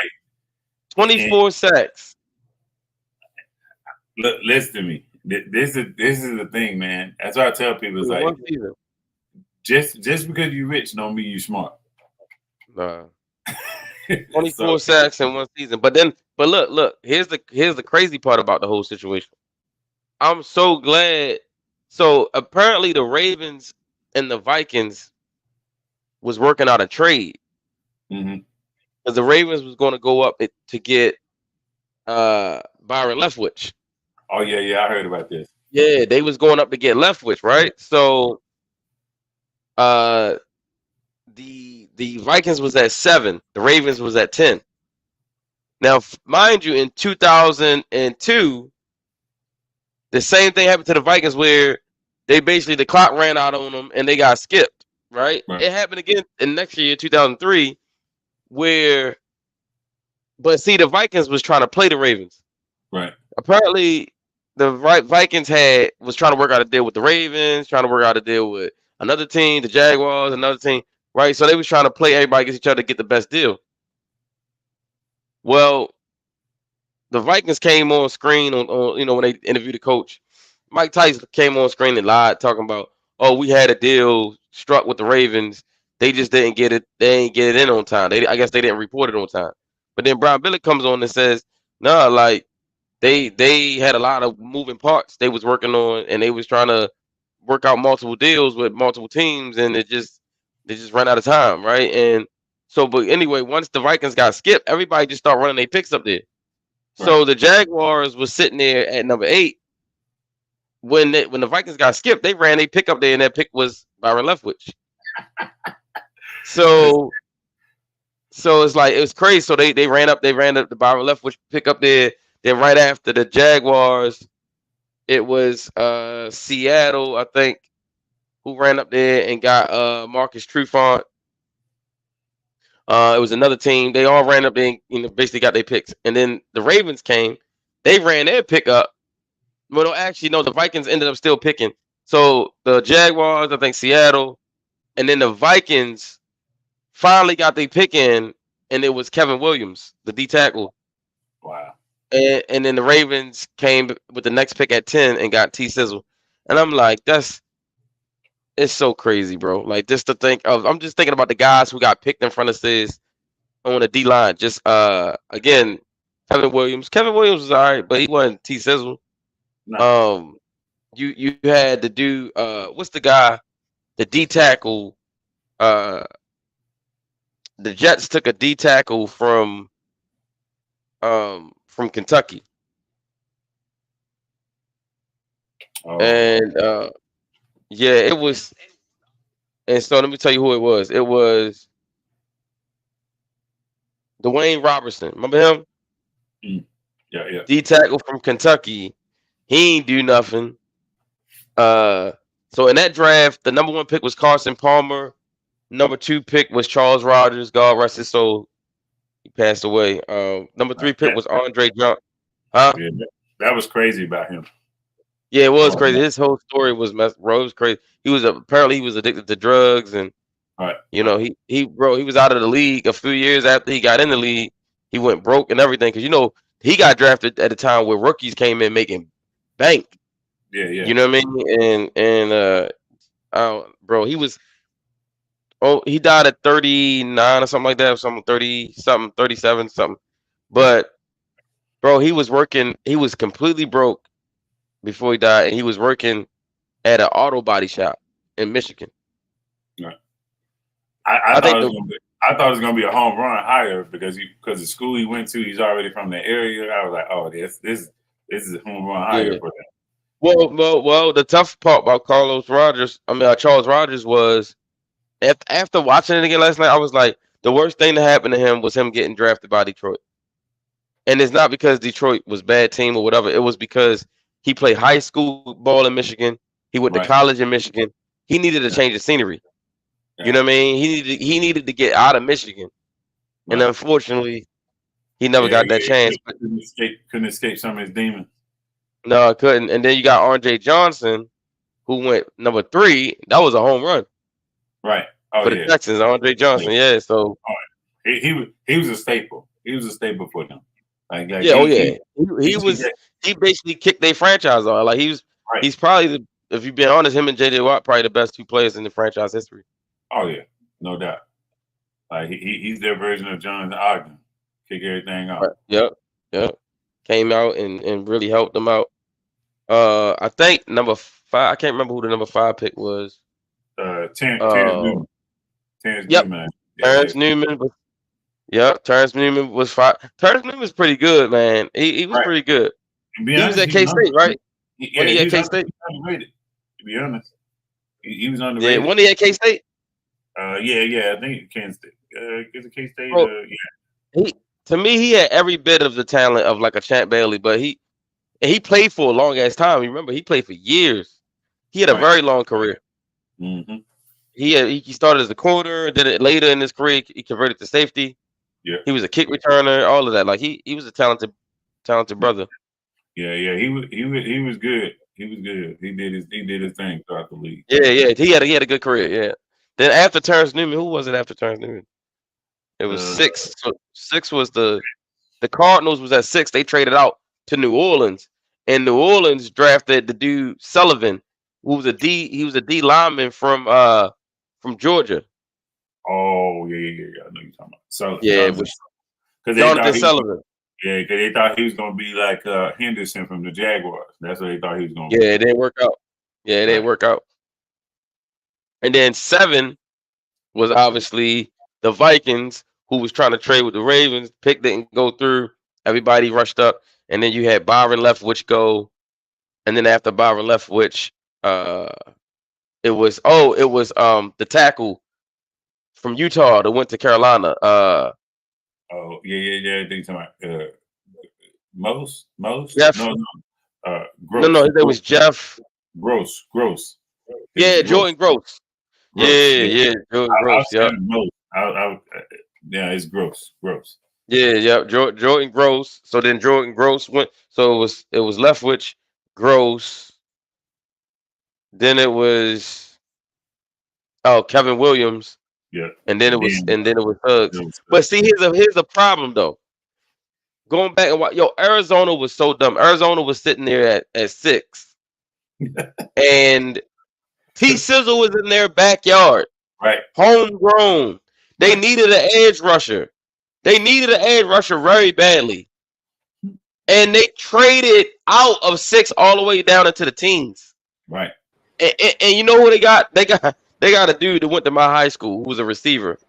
What was his name, bro? Bryant. He played for Penn State. Bryant. Huh? You said no. Bryant? His last name was Bryant. What was his name, bro? Damn. I got you. Hold on. He literally went to my high school. He was a few years ahead of me. Brian Johnson. That's his name. Oh wow. They took Brian, bro. They took Brian Johnson with 1 pick, and then their second, because they had back-to-back first-round picks. They picked 18 and 19. They took Brian Johnson with 18. Pace, right? It was Pace. And Calvin Pace with 19. Yeah. Did Calvin Pace end up finishing his career with the Jets? I think he played for Rex when Rex was there. Yeah, I think it may be. I get him and Orlando mixed up at times. But like, this is why the Cardinals are the Cardinals, bro, for so long. Because how do you have Terrell Suggs, bro? He literally went to Chandler High School, and then he went to another high school right there in Arizona, right? Hamilton High School in Arizona. He goes to Arizona State, breaks all kind of records. He has 24 sacks in one season, which is a college record, only to be broken by God rest his soul, Sack Daddy. And he's right there, and you pass on him. And then I'm laughing as I'm watching it again, right? I'm sitting there like, oh, because all Sis went on to do was become Defensive Rookie of the Year that year, go on to win Defensive Player of the Year, go to multiple Pro Bowls, have multiple All-Pros, and is probably going to be a Hall of Famer. Meanwhile, Arizona's still looking for defensive players. like, you know what I mean? Like, they still looking for impact defensive players. But that goes to show you. Remember I just said, just because you're rich don't mean you're smart. Mm-hmm. And it's crazy though, because it's like, I'm not going to sit here and say it's easy to do that. I'm not going to say it's not the job. However, it should be pretty easy for me to basically go down the line of what I need and say, okay, all right, these are the guys that give me what I need. Bro, all the analysts at the draft were saying they need an edge rusher. They named the 2 dudes. Now, I know football. I know my stuff. They named the 2 edge rushers. They named the edge rushers that was on the team at that time. I couldn't even tell you who those dudes was. I never even heard of them. Because you know what they do is when they say you need something, they put up your current roster. Right. And they say this is who they currently have. And I'm like, I don't even know none of them dudes. Right. That's and you got a dude who is a freak athlete sitting right there in your hometown, and you pass on him because he ran a slow 40? Bro, but you know what made the most sense? So they was talking, one of the analysts said it. It was like, oh yeah, because Chris Berman said, he says to, I think it was Denny Green. He said, "Hey, coach, so are you okay with the slow 40?" Mm-hmm. And coach says, Terrell Suggs, a 40-yard dash. He laughed. He was like, you don't need him to, like, he said, when is he ever going to be running 40 yards in a straight line? Right. He said, as long as he can get, he's going to be on a D line, right? So he's coming off 5 to 10 yards. Right. As long as he can get 5 to 10 yards quickly, he'll be just fine. Right. And he don't die at 12, we good. He don't die at 12 yards, we good. The crazy part is Terrell Suggs was an all-state running back in high school. He was a running back. Hmm. Then they played a championship game against Terrell Suggs' old high school, who was also pretty good. And I think Suggs had asked to be put on defense. Mm-hmm. And he was like, I don't really, I don't want to wear you out. He said, because he said throughout the season, Suggs had took a beating, as a running back, take a lot of hits. Right. So he said, he's like, well, I'll just put you out there. He said he put him out there, and immediately he got 2 sacks. And he was like, "Oh, okay, so this is where you belong." Right. It happens like that. So It happens like that. yeah, so when Suggs got to Arizona State, he had never really been an edge rusher ever. He was a running back. So the dude came on to Arizona State, changed positions, and just became an All-American. Right. Like some people just got it, bro. Right. It's just like a couple of those couple of guys go from quarterback to receivers or quarterback to DBs and stuff like that, but then they don't forget what they've learned. So they understand angles and break points. And then now we talking, why is this dude so good? Because he understands, hey, okay, look, when I see his feet get to throttling, okay, if he breaks here, I know how to intercept, or at least how to interject him trying to come through there and so forth. Same thing with like if a dude trying to throw a back shoulder throw, okay, what kind of body position does he normally need to be in to catch a back shoulder throw? How do I prevent that? Yeah. And if you play quarterback, shoot, it's too easy for you to say this is how you eliminate it. Because how often do you see, or how often do you practice getting a back shoulder throw, ball thrown on you? Right. Bro, I was so tripping on that Suggs thing, bro. Like, think about it, bro. Like, I would say they really let the Ravens get Terrell Suggs at that time, bro. Like, that's crazy. The Ravens already had Peter Bower, who was defensive rookie of the year when he came out, Jamie Sharper, Ray Lewis, right, Michael McCurry, Ed Reed, because we got Ed Reed the year before Suggs. That's the crazy thing. We got Reed. You was building an all-pro defense. Accidentally. Because the Ravens didn't even think they was even going to have a shot at those guys. And they just fell right to them. Right. Ed Reed 1 year in 2002. Suggs in 2003. Like, they already had Chris McAllister, Dwayne Starks, Peter Bower, Michael McCurry, Tony Siragusa. Like, bro. And then years later, they get from that school, Oregon, Haloti Ngata. Yeah, don't forget Greg too. Oh, Kelly Gregg. Yeah, Kelly Gregg was on that team, of course. You had Bart Scott. You had Jared Johnson. Oh yeah, bro, Jared Johnson, Bart Scott. Adalius Thomas. Right. Nasty. That's what I'm saying, man. It's like it's gonna be a while to put something together again like that. Well, you know what it is? I think at that time the Ravens front office and scouts were way ahead of the rest of the league. You can see it every year. The Ravens would they was drafting circles around teams, and it took the league a little bit to catch up with the Ravens. They started adapting some of the Ravens' philosophies, and that's why you've seen the Ravens haven't had as good of draft classes because other teams got smarter, and excuse me, they got smarter and they started taking some of the players that they normally would just let slip to the Ravens. Right. And they just did it again. They let Lamar Jackson slip to us in 18. Right. They let Kyle Hamilton slip to us in 20, what was that, 21, 22? Right. 21. They still doing it. Yeah. But you know what though? It's a lot of teams like to fall in love with shiny objects. Yep. Like the Raiders don't care how they draft. The Raiders just say, hey, look, shiny object, I'm taking it. Are you fast? Cool. Right. You with us. Right. And they knew darn well they should have took a quarterback first.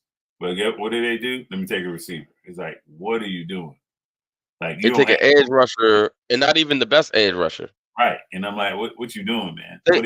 They passed on Jalen Carter and I'm like, what? The Raiders, bro. Come on, man. They passed on Phillip Rivers, Larry Fitzgerald. Mm-hmm. That 2004 class, they're probably kicking their butts.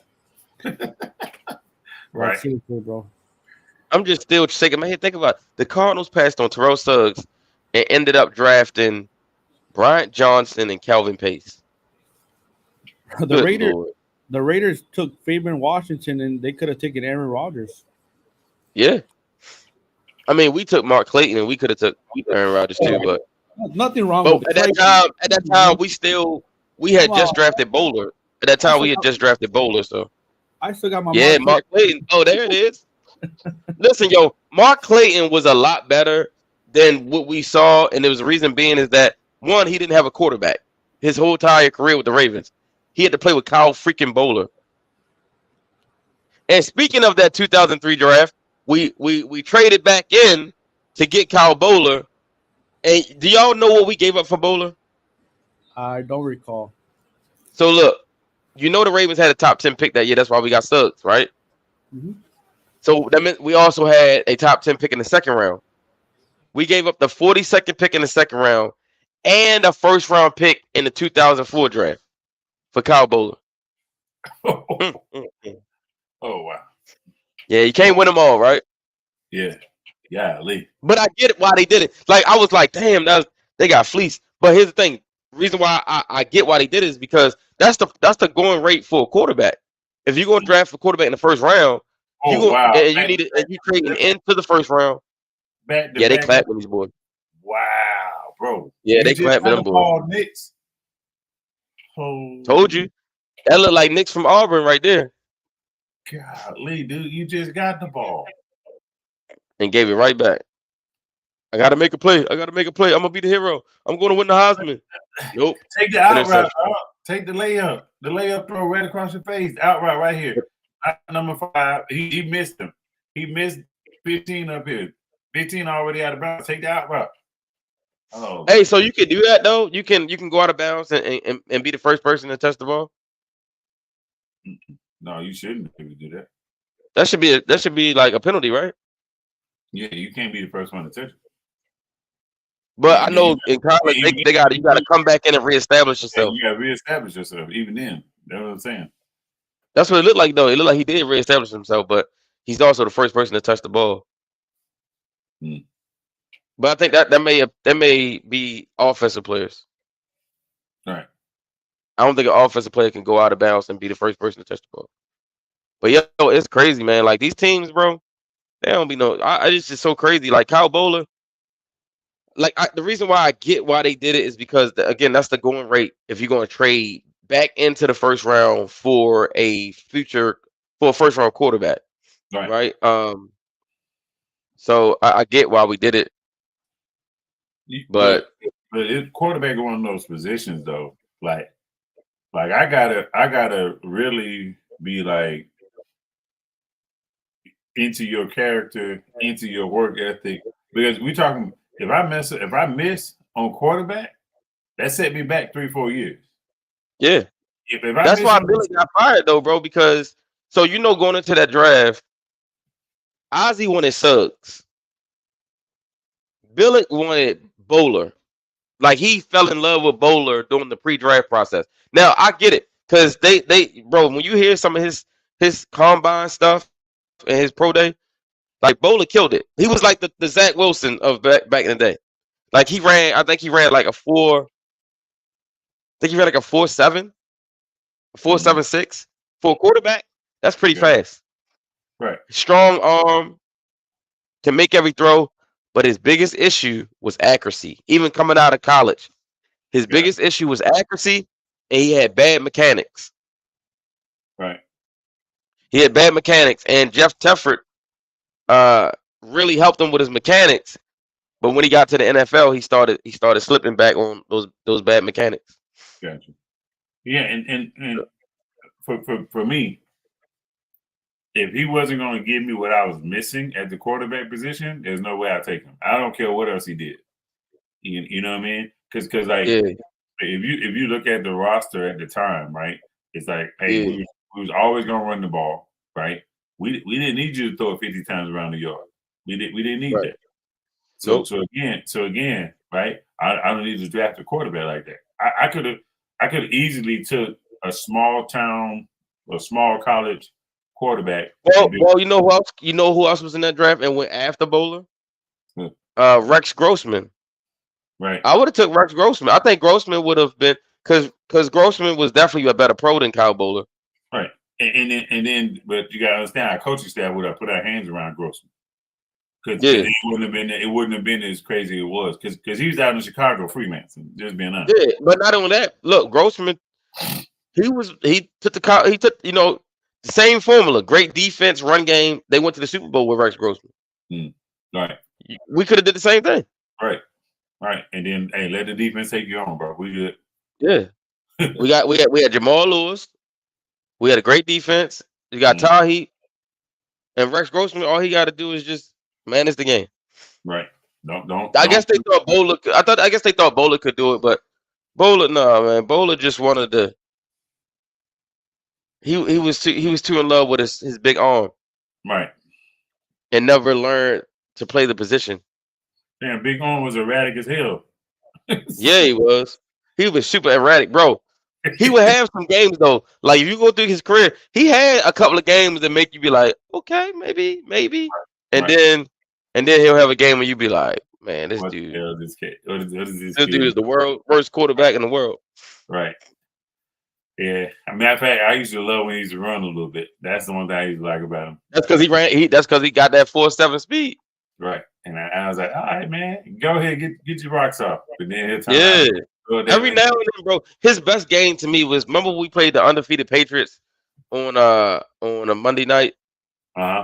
In Baltimore, and bro, he stood toe to toe with Brady. Bro, had his best game. Right. And the defense was the ones that sold. Remember we got the sack. Right. We got the stop, and Rex Ryan called timeout,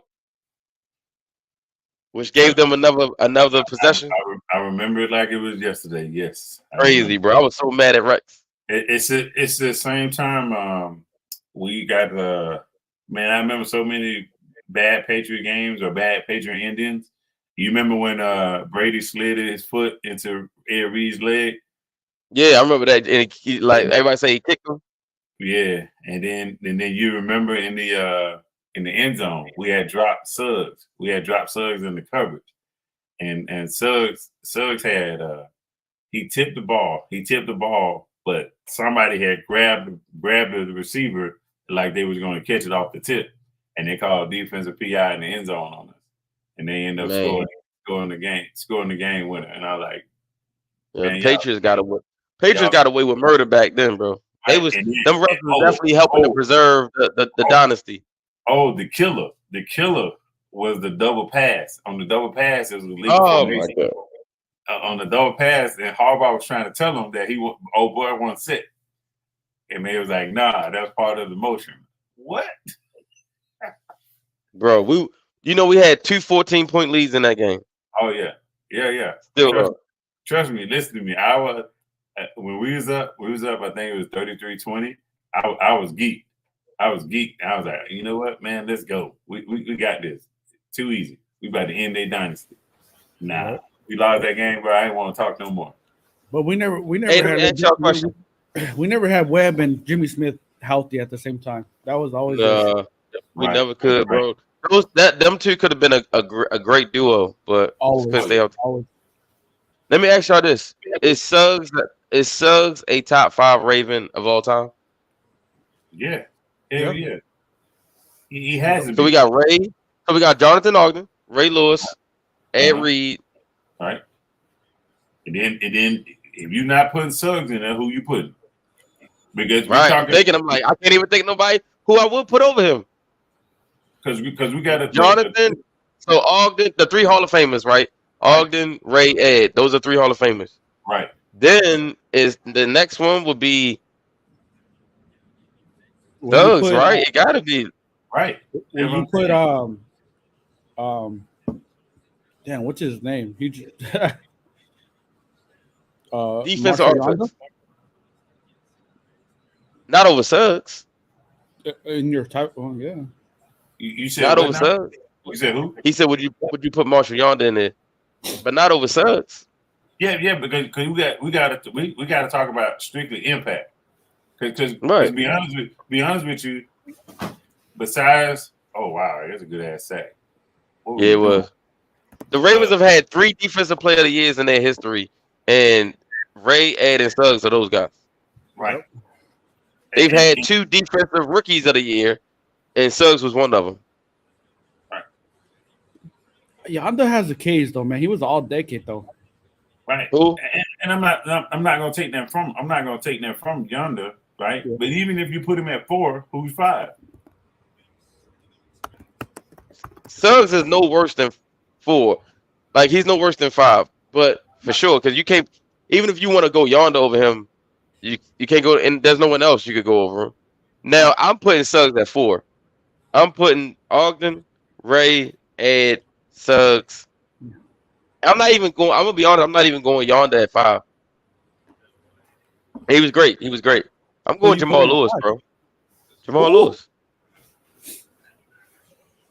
He's the only 2,000-yard rushing season. Only 2,000-yard rushing we got in the season. Ever in the history of our team. That's number 1. Number 2, as a rookie, he rushed for over 1,000 yards, and we won the Super Bowl. Straight out of college. And remember, the pick was scrutinized a little bit because he had a real bad injury at Tennessee. Yep. He had a real bad injury, and people was like, "Oh man, if the Ravens got the healthy version, they got to steal. But if they don't know if he's going to be the same."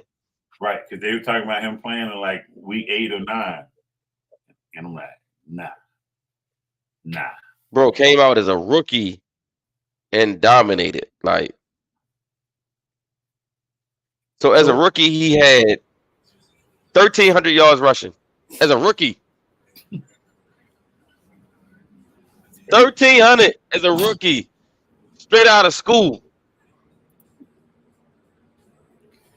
So with no quarterback. When it's all said and done, Ozzy's going to have, 5 Hall of Famers? Who's the 5th? Yonder?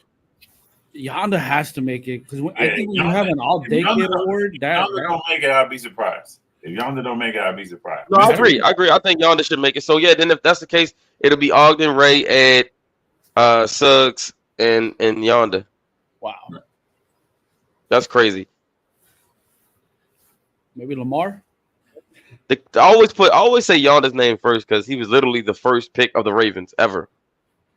He was literally their first pick of the franchise. And what a pick it was. Good Lord. Your first pick be a home run like that? Right. Yeah.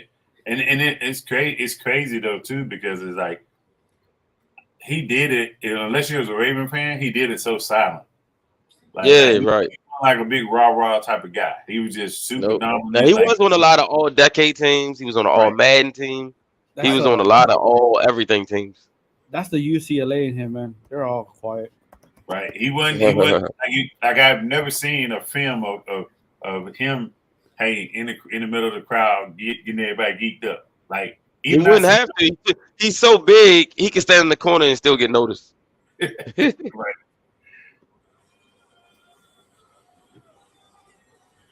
Yeah, and then so let's say Yonder's the 5th guy. Who's the 6th best player in Ravens history? Bro, look at Ogden's record, dude. 2000 all-team decade, 100th anniversary all-time team player, 11 Pro Bowls, 5 second teams, 4 first. He made something every year, bro. Was just excellent. Hey, Coach, that motherfucker was just excellent. Right. It was excellent. Motherfucker was just excellent. Like, you know what I'm saying? Like, there's no other word and shit. Was like, he just excellent. Right. It's like, hey, bro, we're not going to the left. We just going. I would love to see him against Freeney with him in his prime. See, Freeney owned him, but he wasn't in his prime no more. He had already had, bad toe issues. I think he had turf toe or something. Mm-hmm. Yeah, he had bad feet at that time, so he had a tough time with Freeney. But if Freeney would have saw him in his prime, he would have got swiped. He would have got wiped. Right. Ooh, Bo Nix is scampering on him. Oh. Yeah. Okay, Bo. Bo knows football. Yeah. If they win this, I want to know what they're gonna do at Washington, man. If they win this. You gotta stay on your feet, 8. You gotta stay on your feet, dog.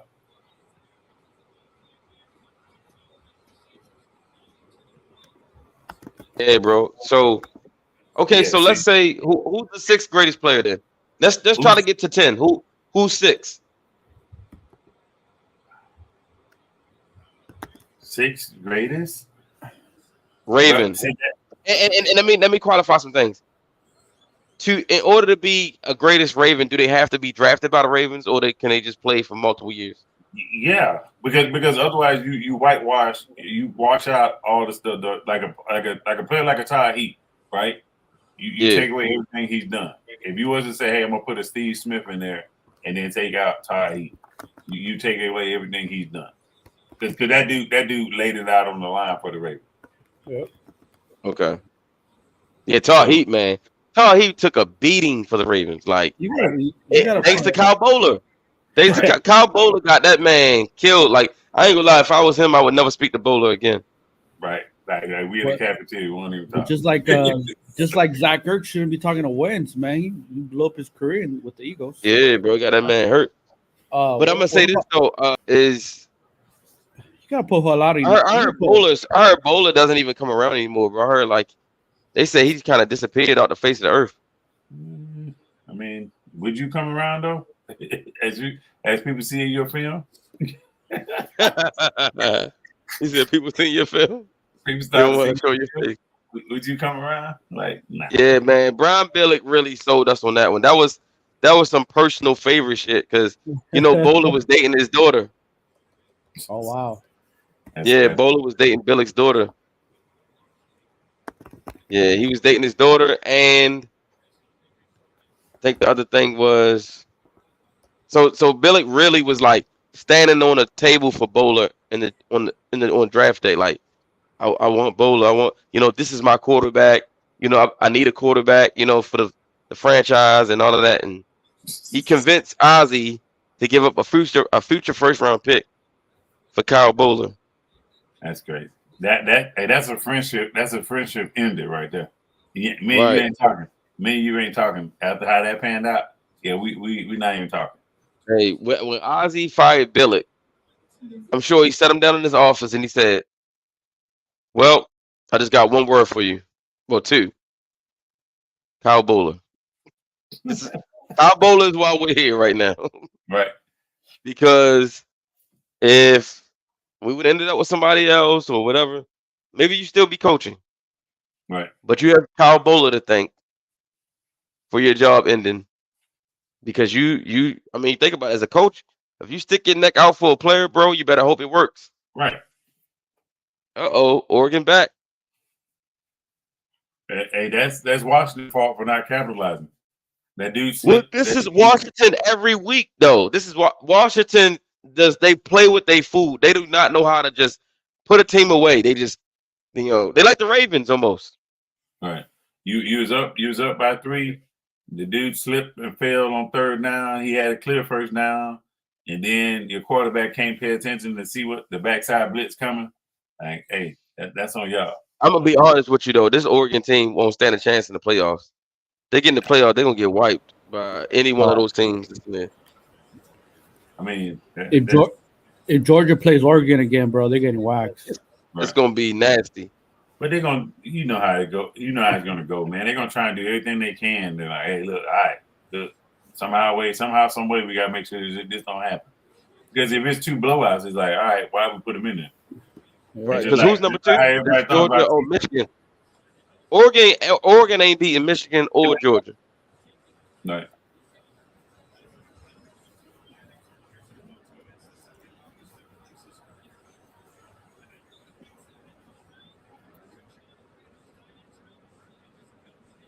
Come on, Huskies. Y'all better step up.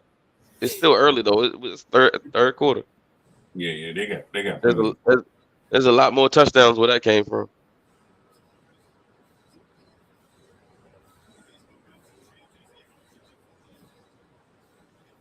Because let's see, if Washington wins, then and if Florida State beats Louisville, then we're probably gonna have Washington, Georgia, Florida State, Michigan. Yeah. Washington lose. As long as Georgia and Michigan win their championship games. Exactly. Right. Well, Well, I have a question for you, Matt. Though, where are you putting Mike Flynn? Offensive lineman, Mike Flynn. Yeah, he put a lot of years. I know, but he started with the Browns though. He was originally a Brown. Yeah. So let's finish that list. So, all right. So after the top 5 we just mentioned, which is Ogden, Ray, Ed, Suggs, Yonder. Then I'm naturally 6. I'm going Haloti. I'm going Jamal Lewis. yeah, J. Lou. I'm going J. Lou at 6. Yeah. I'm going J. Lou at 6. Right. 7. I'm going. Haloti? Haloti. Right. Do you agree with that, Haloti? Yeah. I can roll with that. I can roll with Haloti. I mean, Okay. I would roll with Haloti. Okay. Would you guys put McAllister on the list? Yeah. I mean, you're gonna have to, because like he was influential. He gave the Ravens what he needed. Yeah. First round pick, and he, So 8 would be McAllister. I don't know about 8 though. He's not about 8 though. Do you put him over Thomas? Adalius? Yeah. Oh, for sure. Yeah. Adalius didn't play there long enough. He was only there for like 4 years, and then he left. Yeah, he went to the Patriots. Even all 4 years wasn't super productive either though. Yeah, I would say. All right, so we got Ogden, Ray, Ed, Sis, Yonder, Jamal, Nada. I think Heat started to come into question now. Yeah. I would go Heat at 8. Yep. Heat at 8. After 8, then we got 9 and 10. Where we go? Last 2 spots. So 9. You put Tucker? I was about to say you might gotta put Tucker's the greatest kicker of all time. Right. I'm gonna give Tucker probably 9 then. I give Tucker probably 9. I get Tucker now. Because I'm being honest with you, there's some games we won. We never would have won without him. That 2020 because of him. Because of him. My man was winning games single-handedly. Right. Oh my God, he's just so beautiful. Yo, Penix is just back foot, just be letting it go.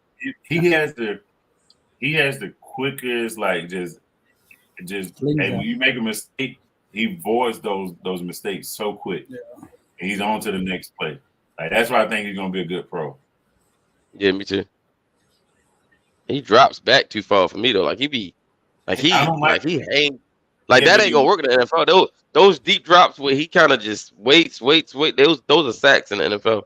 Right. Well, the other thing is gonna hurt him too is when you see how he opens up and he slings his body. He can't. Yeah.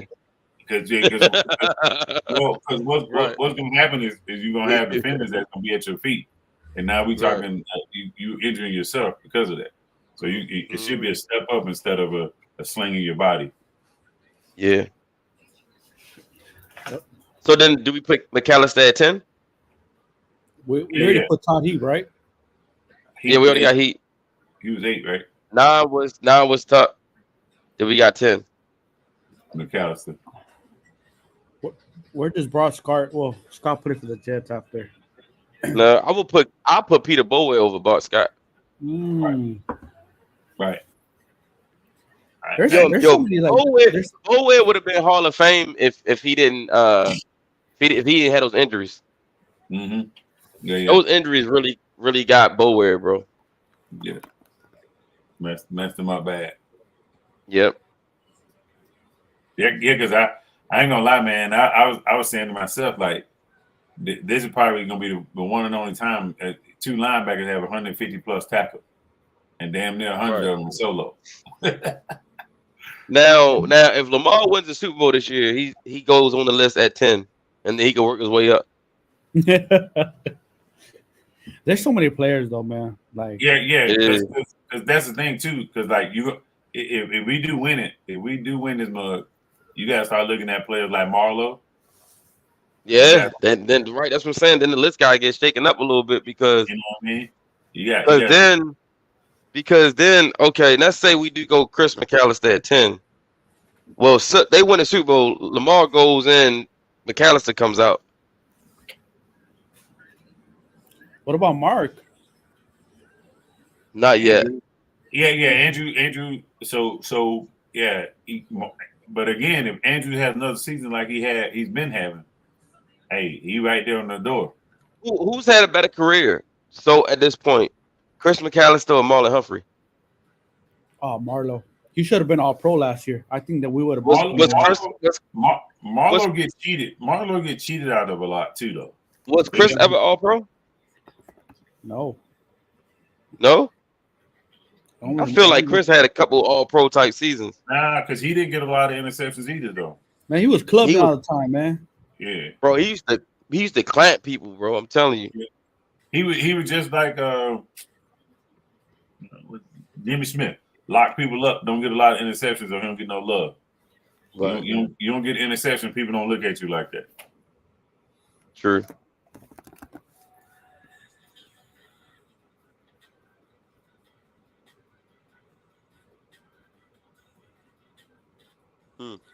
Yeah, so that's crazy. And that's crazy, though. His most interceptions in the season was 2. Ray Rice would have been on that list if it wasn't for what happened with him. Oh, yeah. Yeah, we already know that. Oh, he was all pro. He was on pace. Who, Chris? Yeah. Yeah, I told you. I thought Chris was all pro. I bet he made all pro back to back. 2 years? Yeah. One time. So that's what I'm saying. So right now, it's even. Chris was 2-time all pro. Marlon only once, right? Yeah. How many interceptions that Chris has? Chris only had 5. Yeah, Marlo his has whole 12. career. Yeah. Marlo has. That's because people didn't throw at Chris. Right, and that's what I was saying. So like all these. Hold on, let me make my bad. I'm sorry. No, his whole interception. He had 26. His whole career. Oh, Chris had 26. Yeah, he had 5. How many does Marlon got? 12. Marlo got interception, but he got fumbles though. Right. Yeah, Marlon don't have a lot of picks at all. So Chris got 26 picks, 2 All Pros, a Super Bowl ring, and he was on that. You gotta remember, Chris was also a part of the greatest defense ever. Mm-hmm. It was. Yeah, I'll say Chris has had the better career at this point. Marlon is beloved and a fan favorite, but numbers don't lie. Yeah. Chris was when he was at the University of Arizona, bro, he was so smooth. One of the smoothest corners I've ever seen. It's so crazy how in the early 2000s, mid 2000s, they were going to the pack, and after a while, they like. Oh, the pack used to be where's that, bro? You talk about Colorado back in the day. All those dudes they had, Cordell Stewart, Rashawn Salam, Eric Bieniemy, Westbrook. Then you had. I still can't believe that team won a national championship, bro. That's still crazy to me because it's like they came out of nowhere, dog. They came out of nowhere. Then you had Oregon had 2 quarterbacks that went in the first, Achilles Smith and Joey Harrington. Mm-hmm. And neither one of them did nothing. Neither one. Neither one of them did anything. Hey, Matt, true story, man. I was in Detroit for training, right? And we was riding by, and they had the whole city, downtown Detroit, Joey Harrington posted. And I'm like, okay, let's see how this work out. By game 4. Yeah. Bro, they thought Harrington was gonna be. They thought he was gonna be like the next great thing, like Steve Young or something. Right. He just never gonna be that, man. Just sorry, he just wasn't. He wasn't the guy, man. It's one of those things, man. Like Oregon traps you, man. We put all that speed around people, and you just make it seem like it's easy. But then when you don't have all that speed, you gotta kind of throw people open. You gotta kind of read stuff. It's just like, yeah, ain't good. And it's cool. It's cool to play fast like that. But at the same time, it's like, hey, look, I gotta develop folks too. Matter of fact, who is the greatest Oregon quarterback of all time? Or the greatest pro? Who's been the greatest pro? For who? Oh, For Oregon. the greatest pro Yeah, quarterback. from Oregon? Maybe Marcus Mariota. Probably Mariota. Right. When you said the greatest college one, I was going to bring up Dennis Dixon. Oh yeah. It's probably Dixon. Yeah. Dixon. Oh, Justin Herbert, but yeah, Herbert too. Oh, Herbert. Yeah, well, Herbert ain't done that yet. Yeah, Herbert got to. They got to come off of that hype train, man. Look, you got to give him the same love you give the other quarterback. If he ain't done that, he ain't done that. Let him prove it. Right.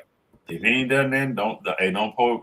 You know what it is, though, bro. He just looks the part. That's what it is. And I look, I'm with you, right? I'm with you. But Daniel Jones looked the part too. No, I'm saying that's why they love him so much, because he looks like the great All-American quarterback. Right, and I'm cool with that, right? I'm cool with all that. But we are talking about a guy that lost a 27-point lead to the Jacksonville Jaguars in the playoffs. Oh yeah. I got it. He has all the skills that he needs to have. I understand that wholeheartedly. Hey Vic, what conference is Fresno State in? They in Pac-12 too? The MAC. The MAC. Yeah. Return of the MAC. That's again. But if we're talking about bust quarterbacks, Oregon got Harrington and Washington had. Hey, y'all not beating Alabama, bro. Washington had to have. Oregon got a lot, bro. Oregon got Achilles Smith, Joey Harrington. They got Marcus Mariota. Yeah, y'all not beating Alabama, bro. Oh, we talking about first round bus? Yeah. Remember Jake Locker? Jake Locker from Washington. From Washington. Bro, they hyped him up, bro. They was talking about how he was gonna be like Drew Brees and all that. I'm like, man. Jake Locker. That's crazy. Jake Locker. What was the other one from Washington? Bro, he was number 3. You said from Washington? Yeah, he played for Washington. Number 3. Matter of fact, Suggs sacked him 3 times when Arizona State played Washington. Cody Pickett? Yeah, Pickett. Yeah, Cody Pickett. You remember Cody Pickett? Oh, Lord. He said, "Oh Lord." Hey, yo, who's the best quarterback from Washington? Oh, Warren Moon. Yeah. Oh, damn, yeah, you're right. I forgot about Warren Moon. Oh, I was gonna say Brock Hewart. Warren Moon. Brock Hewart. I forgot Warren Moon went to Washington, yo. Yeah. Hey, Dion needs to bring these Nike Air Diamond Tours back, man. Yeah, they was fire.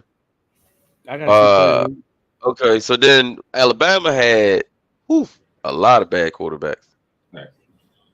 I can't even think of none of them off the rip. Well, I know they was hyping up AJ McCann, Greg McElroy.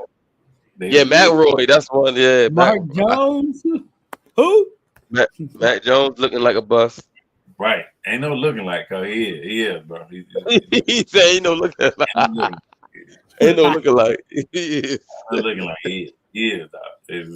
Yeah, who else? Yo, you got McElroy was not good. Brody Crowell. Yeah, Crowell. I forgot about Crowell. He had some cheeks. Crowell was cheeks. Let's talk about who else? Who's the best quarterback Alabama has? Because they have some names out there. Joe Namath. Joe Namath. What about Ken Stabler, the Snake? I mean, he was tough. Alabama. Yeah, he was tough. We gotta ask Bill those questions. He ran him over.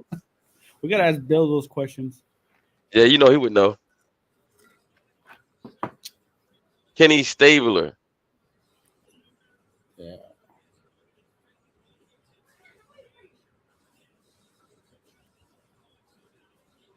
Who else? They had Bart Starr. Well, they've had good luck recently because you had Bart Starr too. He's another one. yeah. Recently they've had success though with Hurts and Jalen. yeah, Hurts and is that it? Is Hurts the only good one? Tua. Oh, Tua, yeah. Tua and Hurts. That's it. All them talented players. That's all they could get at quarterback. That's crazy, man. What about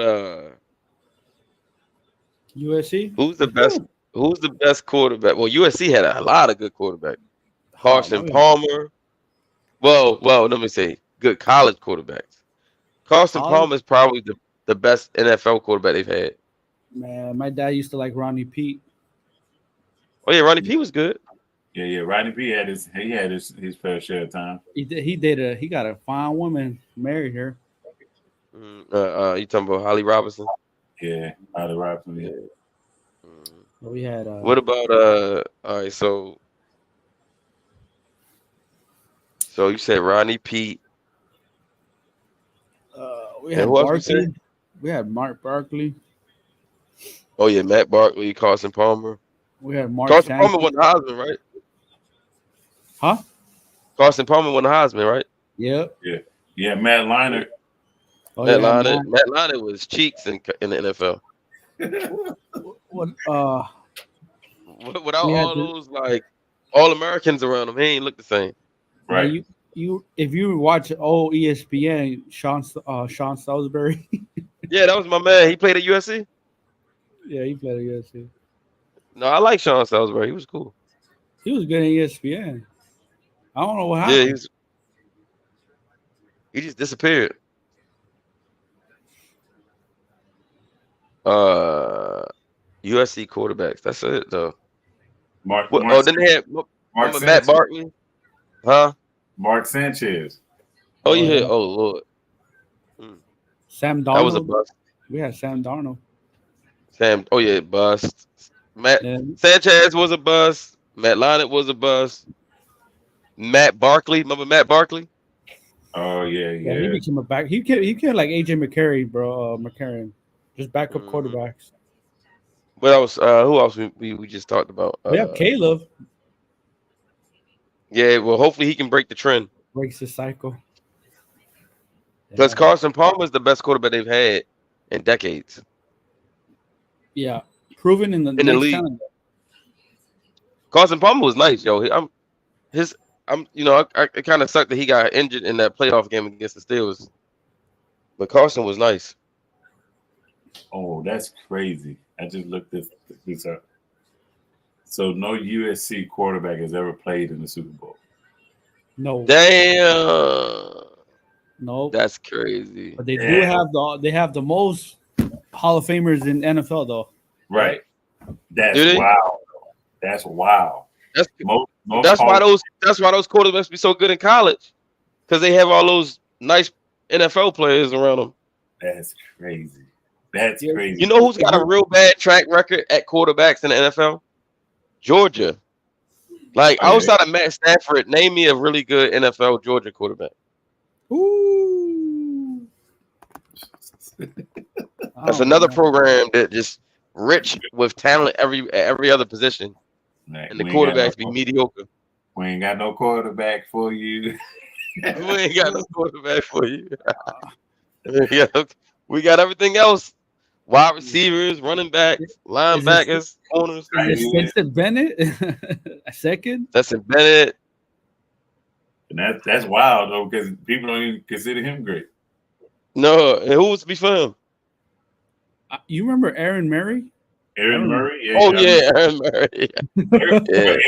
Aaron Murray wasn't the same after he got smacked by Nick Fairley in the championship game. He said he wasn't the same. He wasn't the same after that. It was like, nah. Who was AJ Green's quarterback? Matt Stafford? Yeah. He had him for 1 year or 2 years. Who else? So Aaron Murray, Matt Stafford. Yeah, David Green. You had David Green. He wasn't no good. Bro, that's too good of a program to have those quarterbacks. That's crazy. I'm trying to think of What about your school coach, Auburn? I know y'all had Cam Newton, obviously. Jason Campbell, baby. Yeah, Cam Newton, Jason. Oh yeah, Jason Campbell. Jason Campbell was decent. Right, Yeah. he was all right. We had Pat Sullivan back in the day. We ain't got no good quarterbacks like that either. Damian Craig. Yeah, but Cam was the one though. Right. Damian Craig made it to the league, but he wasn't no good at Carolina. Well, look, at least y'all had a quarterback that played in the Super Bowl. Right.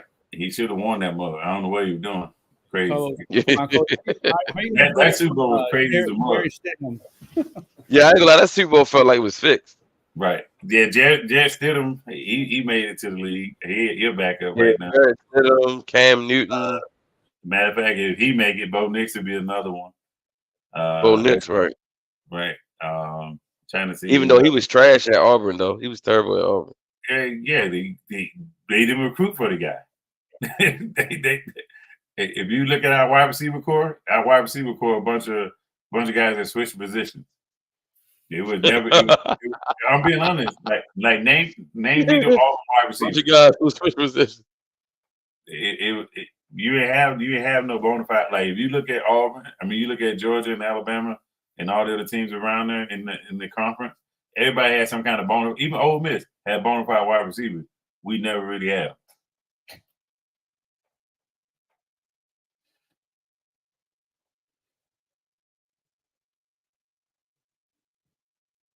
Hey Vic, who's the best NFL prospect on this Oregon team? From the Oregon team? Yeah, who Troy Franklin. Yeah, Troy Franklin. Yeah, that's my guy, Troy Franklin. I thought you would see it my way. Because I'm thinking, like, I'm looking through this roster. I'm like, all right, who's going to have the best NFL career? I already told you how I felt about Bo Nix. I like Bucky Irvin, but I think he'll be like a rotation. He'll be in somebody's like running back by committee. He got to get to the right team.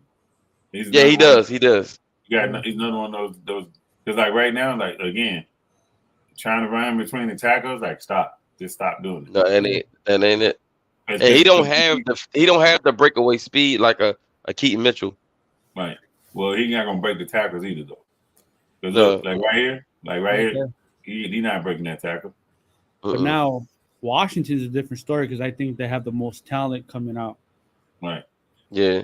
Well, I say Bucky. What's the best fit for Bucky in the league? You think? Maybe a 4th round, 5th round pick. Right. No, I mean what team?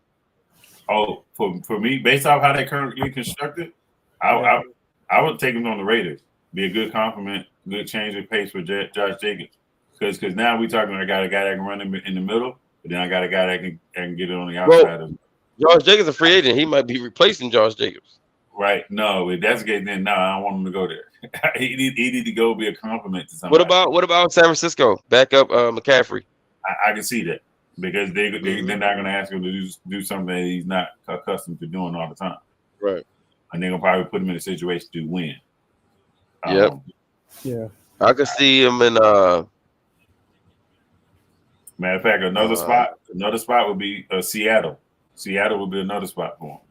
Man, I was going to say Seattle, but they got 1 million running backs, and they draft like 3 of them every year. And that's my only thing because they got literally, bro. You can go 3 running back set with Seattle if you wanted to. If they all help. And I think Bucky would look good in Miami.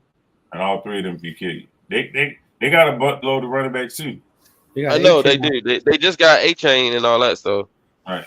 Yeah. But as far as just the offense, I think he look good over there. But he got good catchability though. That's what I like about Buck. Right. And that's what I was saying. Like you put his ass out, line him up outside, and let him just go eat. Maybe What's the best fit? What's the best fit for Bo Nix? Bo Nix, he gonna have to sit behind somebody. He gonna have to be a backup. This is the best situation for Bo Nix. This is you need to make Bo Nix realize like, hey, okay, this is an opportunity, not an entitlement. Right. College is over with, son. Right. Even though you was in college forever. Right. And if I think you make him work for it and earn it, I think he'll be fine. He'll be a better prospect. That's the other thing because his dad is involved a lot. So Oh, again, okay. you gotta make sure like, hey, pops, this is pros now. This is what it is. And What if he? How would you feel about him going to Kansas City, backing up Mahomes? he ain't never gonna play. He ain't never Well, gonna he play. probably don't. He probably won't play. Period. Anyway, no Right. matter where He he go. never But gonna play. He gotta go to a spot to where it's like, hey, okay, look, there's a chance I can play. You know what I mean? Even in the blowout, I'm making get in the so game. so the Steelers back up Kenny Pickett. Shit, he probably wouldn't start a job. I I'm knew being you was honest. going to say that. He said, "Shit, he probably would have done." I'm being honest because at times Kenny Pickett looks shaky as hell. Yeah. Or what about the Bengals? The Bengals have a lot of issues with Joe Burrow injuries. Right, and that would be a prime situation for him because Good receivers. if you look at it, Burrow is a more polished version of him. Yeah. You know what I'm saying? They pretty similar. They can run a little bit. They can make some good throws, but then at the same time, hey, unlike Burrow, Knicks will throw that more to the other team on a consistent basis. Yep. And then backing up Burrow, it's just a matter of time before he get banged up, and Right. Knicks will get some time. Right. Or even And he had even in Cleveland, it wouldn't be too bad of a deal. It's just a matter of yeah. again, you ain't gonna have them crazy wide receivers like that, but you got some. Right, Amari Cooper. That's it. Right. Okay. What's the best fit for Michael Penix? Oh Lord. The Raiders. I thought about the Raiders too. I like Jaden Daniels there though. I like Jaden Daniels. In Las Vegas. Nah, man. I want Jaden Daniels with somebody that he got something already. Like a Jaden Daniels. This is what Jaden Daniels would be good if they have another right. Like if they have another Houston situation, like where you got a good receiving core with a couple of vets that's coming in with Dalton Schultz and so forth. I think he'd be a good quarterback to progress with them. Bro, Jaden Daniels with Bijan Robinson, Kyle Pitts, and Drake London. That would be nice. Just draft another wide receiver in the draft. Oh yeah. Yep. Get him another receiver. We cooking. Hey, imagine if Atlanta gets his receiver. Let's say they get Neighbors. Oh Lord, it's over. He said, "Oh Lord, you got Neighbors in London." Right. Neighbors, London, Bijan, Pitts, and then you get Daniels in the second round. Then you can't forget Algier and Patterson in the running back position. Oh yeah. What about Penix? What about Penix to the Saints?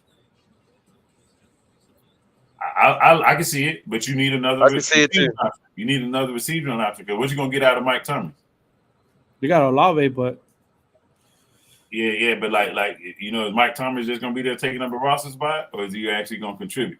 Hey, I actually like Penix in Atlanta as well because look, the last time they had a left-handed quarterback, the city was lit. Yeah, city is well. He ain't gonna bring that juice like Vic. Though. Oh no, he ain't gonna bring that juice like Mike Vick. What about Jaden Daniels to the Vikings?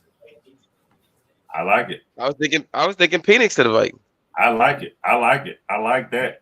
I like that a lot. You got two Jaden to the Vikings.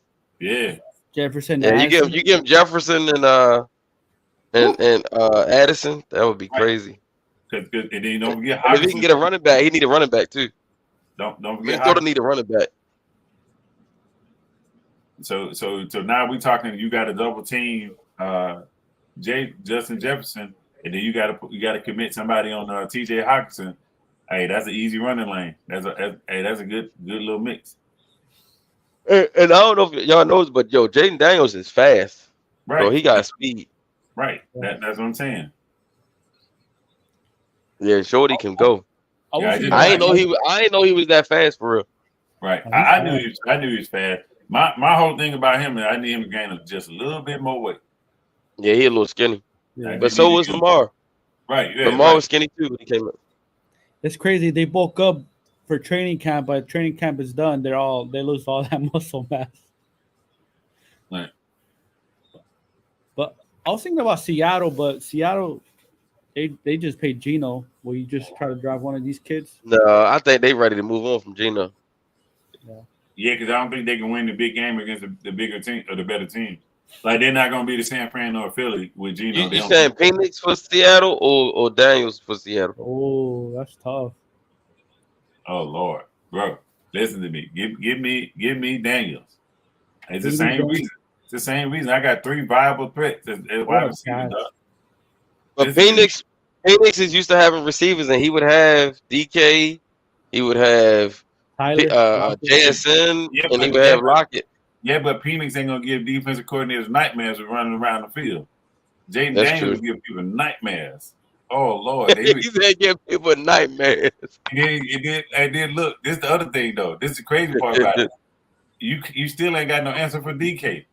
So you pull up. and they got a decent running back with bro, what's his name?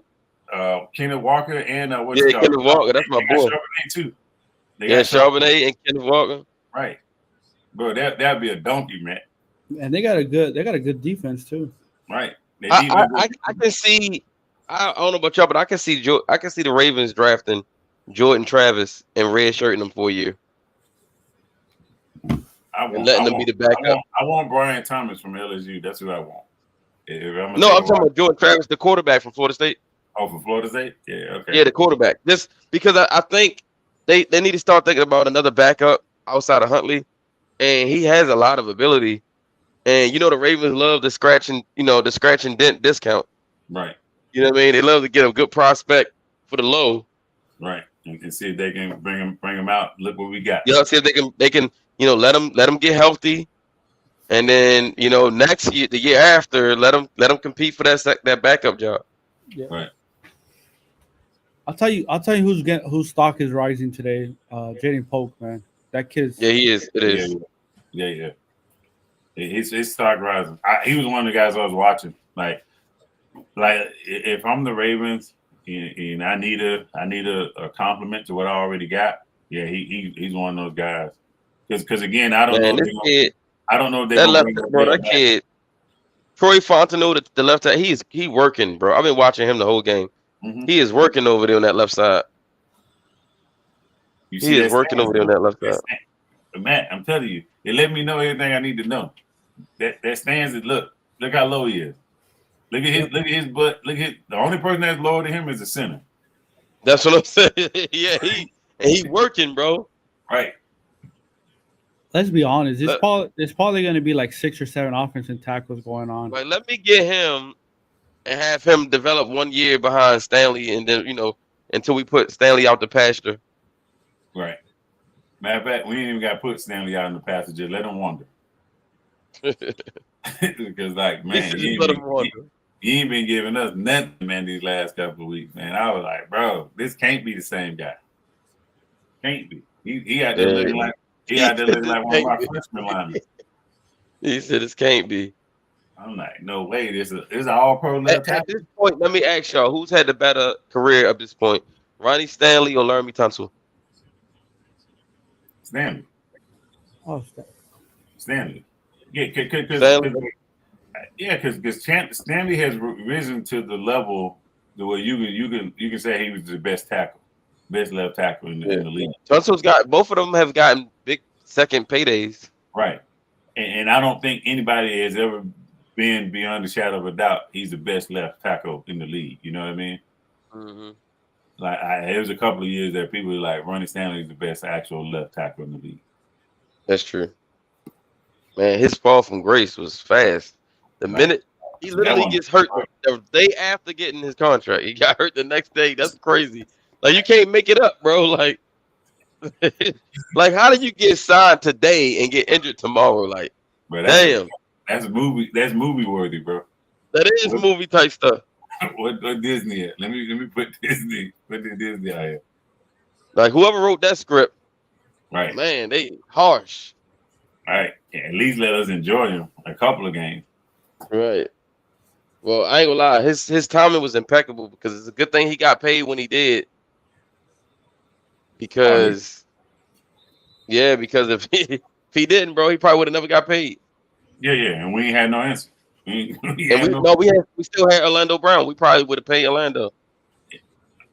Shoot, I don't know, man. Do you think he ever was better than In Baltimore, he did at the time. You know, remember when Ronnie went down, Orlando went to the left side. Orlando looked pretty good for us.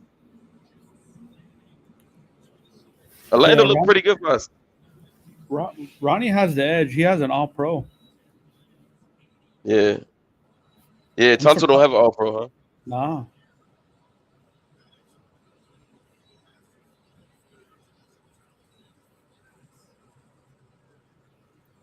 Man, you got a score right here, man. Will you go for it? Will you go for it? Hell yeah, I'm gonna go for it. Let's do it because if I don't,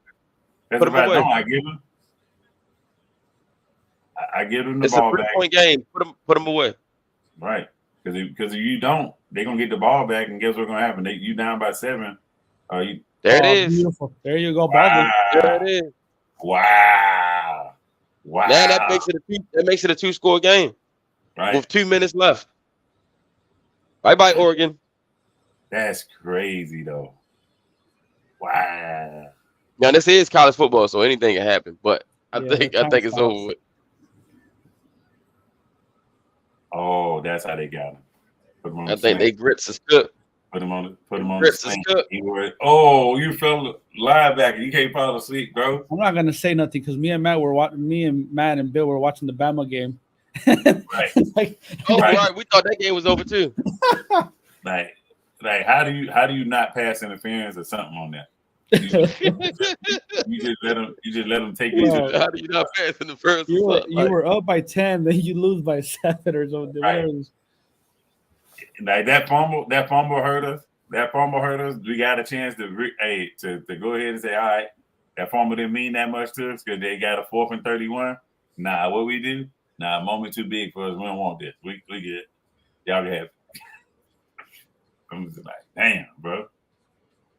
And then of course I hear all that. I get all the Alabama fans talking about we kick y'all ass. It's like, what? Oh, you did? Yeah. Penix is your Heisman though for sure. He has to be. Nah. Yeah, to me, he's the Heisman. Nah, he'll get it because his team is better. But if you look at it, you look at the numbers. Look at Jaden Daniels' numbers, and then you ain't even factoring the rushing part with Daniels. No, I think Penix has better. Penix got more passing yards, don't he? Right, but that man has a whole running back one season. Is rushing. Right, yeah. He got 1,000 yards. He got 1,000 yards and 10 rushing touchdowns. That's crazy though. He rolling with somebody. That's why all the motherfuckers was mad at Lamar for so much. It was like, man, he cheating. You know what I mean? Like they like, yo, look at our passing yards, but it was like, well, look at his rushing yard. Like they even things out. And it's not like he was doing it against damn Georgia Tech somebody. He was carving up Bama like that. Hey yo, remember Lamar's MVP season? They said it was something crazy like Lamar has more rushing yards than like 13 teams. Right. In the NFL. It was like crazy. Right. Yeah, J.D. Daniels, man, come on, man. 40 touchdowns and 4 interceptions. That's crazy, bro. Right. 40 and 4? It did a bit though. Read his rushing. I haven't seen his rushing, but I'm gonna look at it right now. 40 and 4 is crazy. Right. So what Penix looking like? So he's comparable to the highest rated passer, which is Penix, right?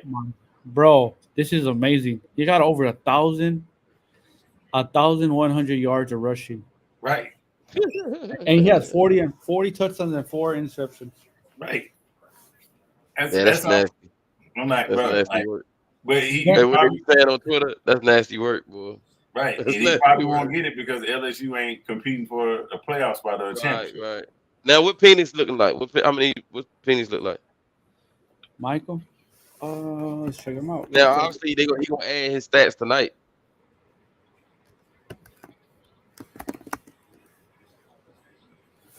Michael got 32 touchdowns, 8 interceptions, and rushing.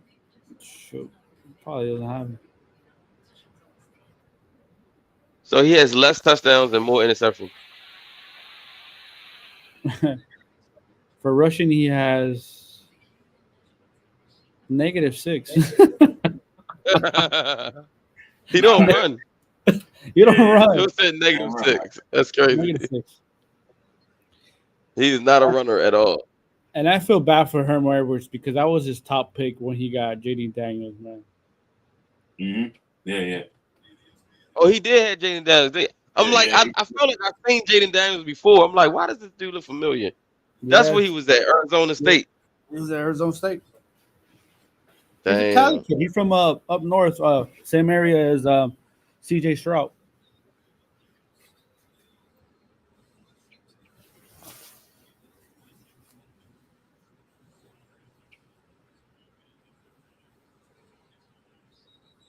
Will Bo Nix lead a drive here, or will he throw an interception? Nah, he about to throw an interception, and they're gonna be over it because he's gonna press. Yeah. He's gonna press too much. Yeah, that's what Bo does.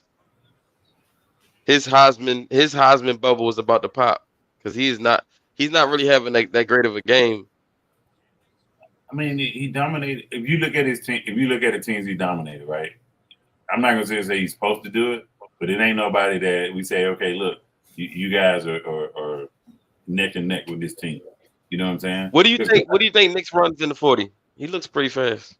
He'll probably run, probably high 4.6s. He'll probably run that. That was a dot. Oh my God! Oh snap! They about to score. Yeah. Oh, he out. He stepped out. 4-yard line. Oh, bro, I told you, man. It's not. Damn, that was quick. Yeah, they might really be able to come back in 2 minutes and 14 seconds.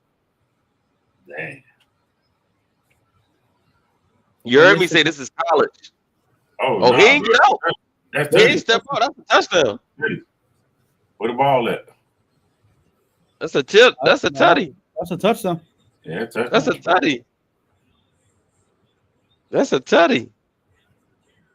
They were playing soft coverage, man. See, that's why I said when I said, "Oh, it's over," but then I said, "You know what? No, this is college." What kind of coverage y'all playing? You can score 4 touchdowns in 2 minutes in college. And they still got 3 timeouts.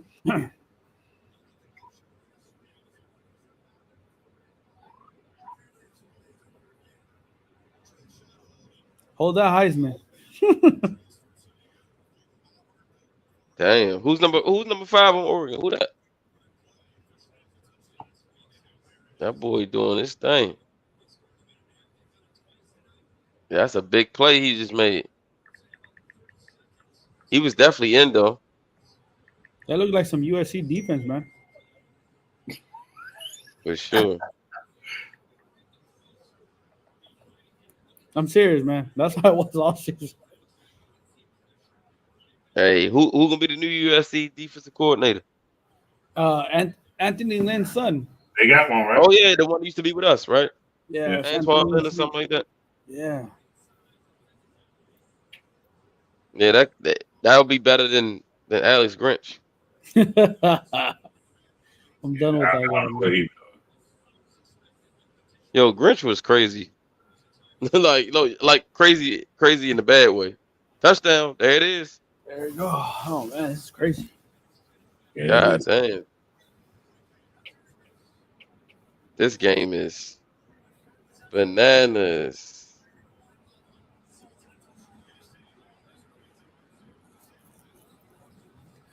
It's a track meet, man. Whoever got the ball last gonna win. I ain't gonna hold you. Number 5 is Trayshawn Holden. Oh, damn. He's 6'3", 215, Coach. Yeah, Trayshawn Holden decent. I heard about him. Hey, you know what? If I'm Washington, this is what I'm gonna do. I'm gonna get a couple first downs and I'm gonna stalk this clock out. They got 3 timeouts. I know, that's what I said. A couple first downs, make them start burning them timeouts. But the ball stops either way, right? When they get it first? Yep. That's a college rule.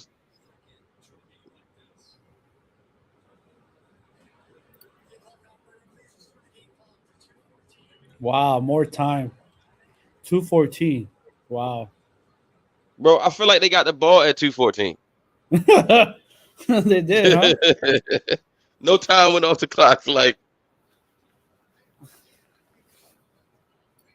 The boys are like they kicked that Buffalo Wild Wings that commercial. Mm-hmm. Yeah, that More football. Right. More football. Damn, that was it's a game of inches, coach. Right. It's a game of inches. But this is what me and Cole were talking earlier when you stepped out. Like this game would have been perfect on a Saturday, not on a Friday night. Yeah. I guess they Pretty much. wanted everybody in the world to see it, like,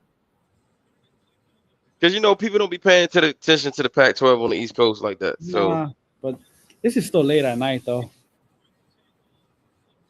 yeah, it is 11:30 over there on the East Coast.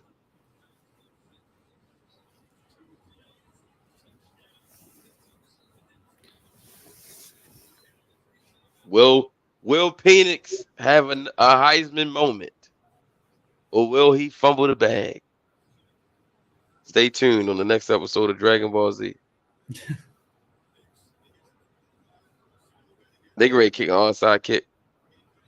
I have a feeling too. Mm-hmm. Yeah, you see it. Yeah, they already lined the ball up like it. Yeah. Get So that, you get that probably, good, if get I'm that them good hands thing in the hashes, right to old Dunes. Oh, he kicked it out of bounds.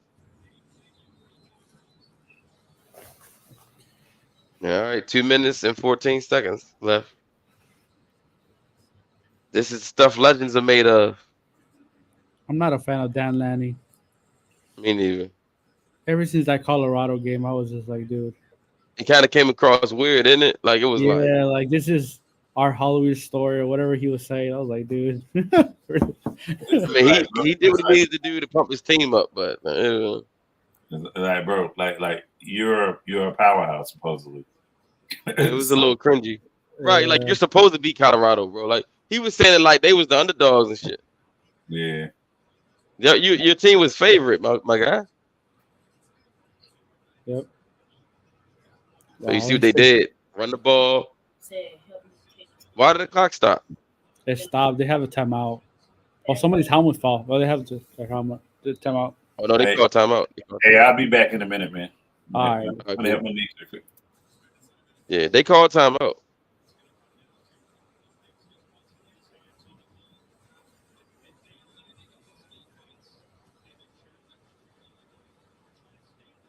Damn, Kurt Herbstreit did Cowboys game last night and then calling college football. I know, right? He working, ain't he? That man getting that bag. I like Herb Street though.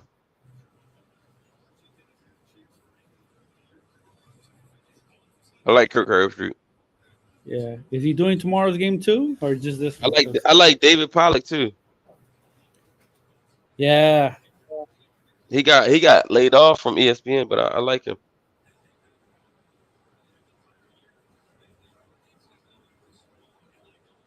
He really knows his college football.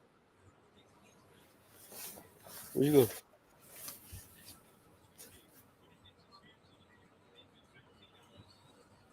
Oh my, nothing. Only 11 They gonna seconds stop. off the clock, You brother. see what they gonna do? Make them use the timeouts. Then they gonna convert the first down. They gonna have one timeout left. They can only start the clock one more time, and then they gonna start the game away.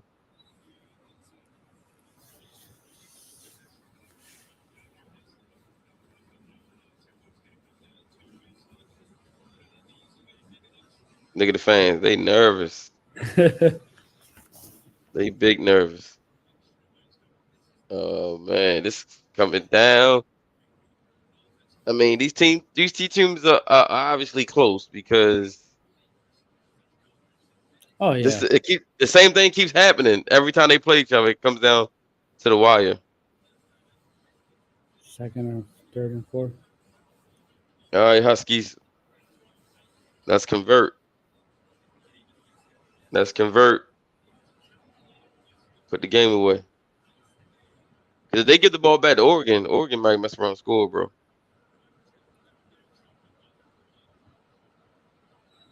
Watch out for Odunze.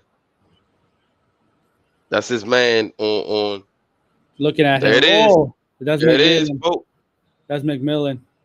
that's McMillan. Yep. First down. Game over. Because now they're going to do exactly what I said. They gonna run the ball again, make them use one more timeout, and then they just gonna run the clock down. Well, it's not over yet. He went out of bounds. That's what I'm saying. But the next play, they're gonna run the ball. They're gonna call timeout, and then they just gonna let the clock run. What a play! That was a great throw.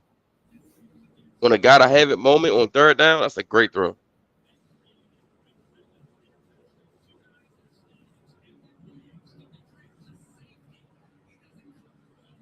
Stay in bounds. Oh, there's a flag. On offensive defense, what you think? It's gotta be a holding. Yeah. He explaining the Dan Lanning.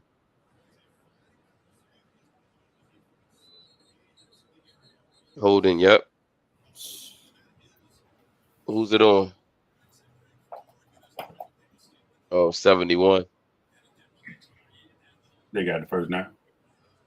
Yeah, they got the first, but then they just called a holding on the first play of the.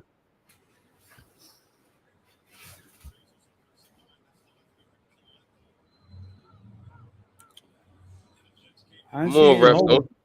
Don't start inserting yourselves in this game. Wow, and they missed the face man. Yeah.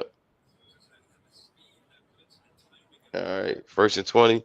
Run the ball. They're going to use their last time out. Just run clock. Even if they get the ball, they're going to get the ball back with very little time left. Who's hurt? Hey, he look like he's cramping. The way he laid out. Taking a breather. Stay down. Stay down. Stay down. Right. My man drinking Gatorade on the ground. Right. Hey, bro was laid out. Man, bro was laid out like, Gatorade. Y'all put me in my best suit.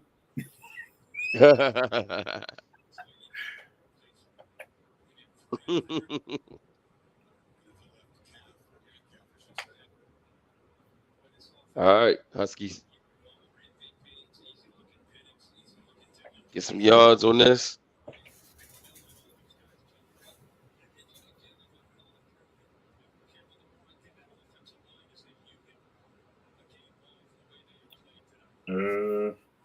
Tomorrow we got Florida State, Louisville, Georgia,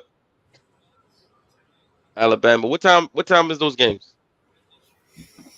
I think the first one is at noon. I think the first one is at yeah. I think the first one is at noon, and then the next one is at 3:30. And then who got the late game? SEC? No, I think that SEC got middle game. Yeah. Okay. Yeah, because tomorrow will be the last time the SEC plays on the CBS channel. Mm-hmm. So who got the late game? I'll tell you right here. Probably ABC. So you got Oklahoma State, Texas at 12, and you don't care about that one. Miami, Ohio, and Toledo.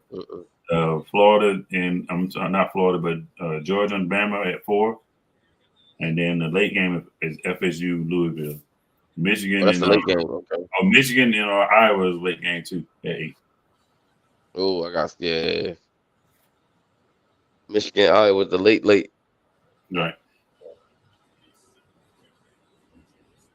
They're probably still gonna have some time. I wonder where that Iowa Michigan game. Where's that game played at? They play at the Colt Stadium. Yeah, Lucas Oil. It's gonna be indoor. Oh, they played at Lucas Oil. Okay. Yeah, that's what yep. And the SEC championship is in Atlanta, right? Yeah. Yeah. That's a home game. Right. A home game like yeah, that's a home game for Georgia. like a bofo. So if I'm them, I'm trying to run around for a little bit, waste a little bit more time. Yeah. Run around before I just get tackled. I mean, they could get a first down, then the game is over. That too.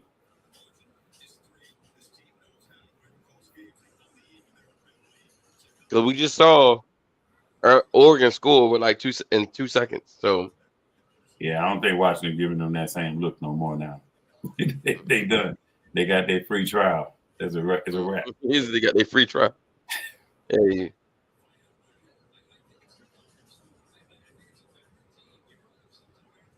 At least, I mean, could be. It could give him that same look too, though. Say, hey, look, I just want you to run the clock out.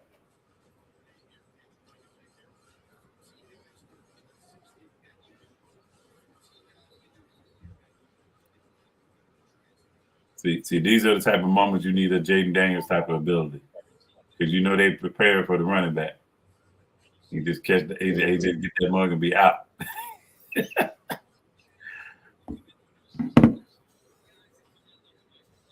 So they got one high safety. Oh Lord, they going hard for the run, and didn't even stop them. That's game. Run it. Take it all the way. Take it all the way. It didn't even stop. Yeah, that's game. That's game. I'm over here taking it all the way, and then I was mad at Zay for taking it all the way. Get down on the floor. That's game. That's crazy. Good game. That was a good game, though. It was a good game. It's a real good game. But just like I told it looked Ben, like, if you're watching, I told you Washington. I heard him. I heard what he said, man. I saw you guys. It looked like. I know you watched the show, right? You watched the show, right? He was Oregon's going to win. Da, da, da, da. Man, I might need to start making best bets, because I'll be cooking. Look, watch the safety. Watch the safety. Oh no, this ain't the play. But if you watch 4 or 2, whoever the safety was, it looked like he shot the wrong gap. Somebody did something, because ain't no way he supposed to got all them yards on 3rd and long. Right. Looked like he shot the wrong gap, and that's what allowed him to be a part of the blocking scheme, get blocked. Huskies to the playoffs. Undefeated season. 13-0. Bye-bye, Oregon. And Bo Nix is realizing he's going to be a 3rd-round pick and a backup in the NFL. There's no more eligibility for you, sir. That's wild. He's a 9th year senior. No, I'm just clowning, man. He had a hell of a year. And yep, that's it for him.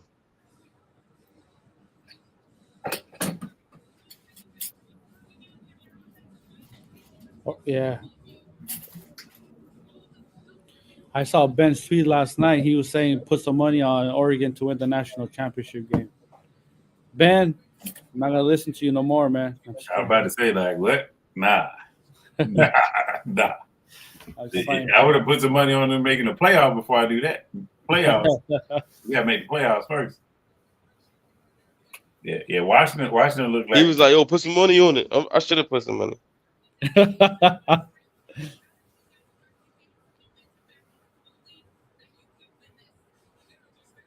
And the first championship is decided.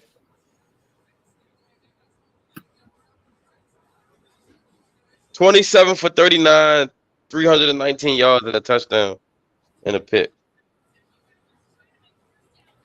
Who's that? Bo Nix number? No, Michael Penix. Damn, they ain't even play good and they won like that. I'm interested if Dylan Johnson to the draft. God dang, that's why. Dylan Johnson. Oh, Lord. Mm-hmm.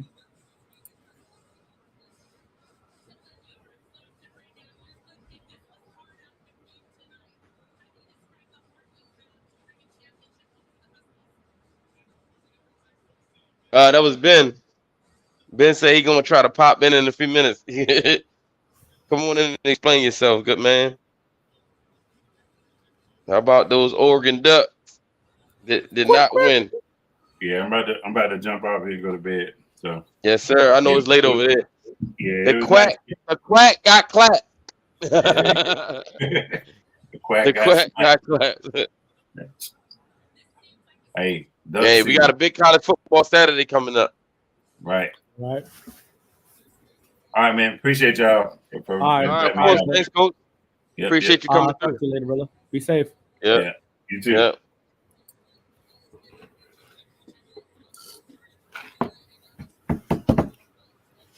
I'll be right back.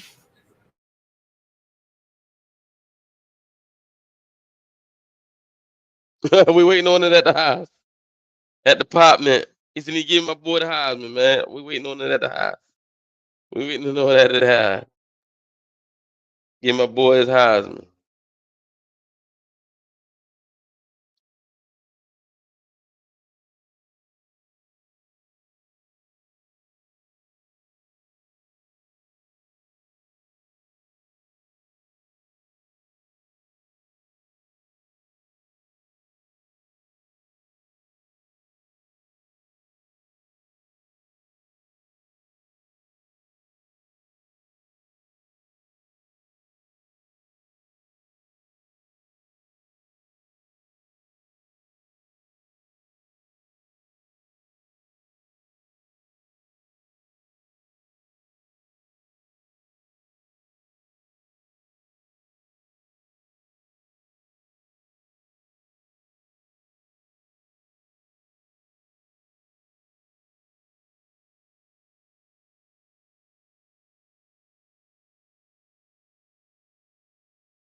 Uh,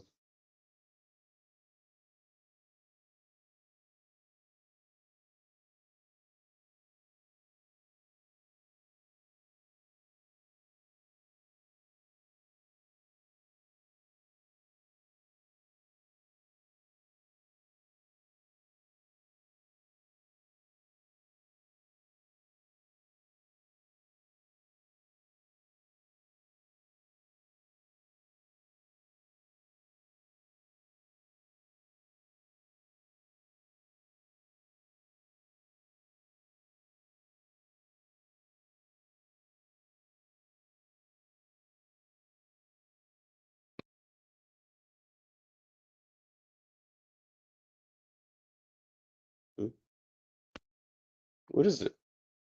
Huh? No. What is it? Uh,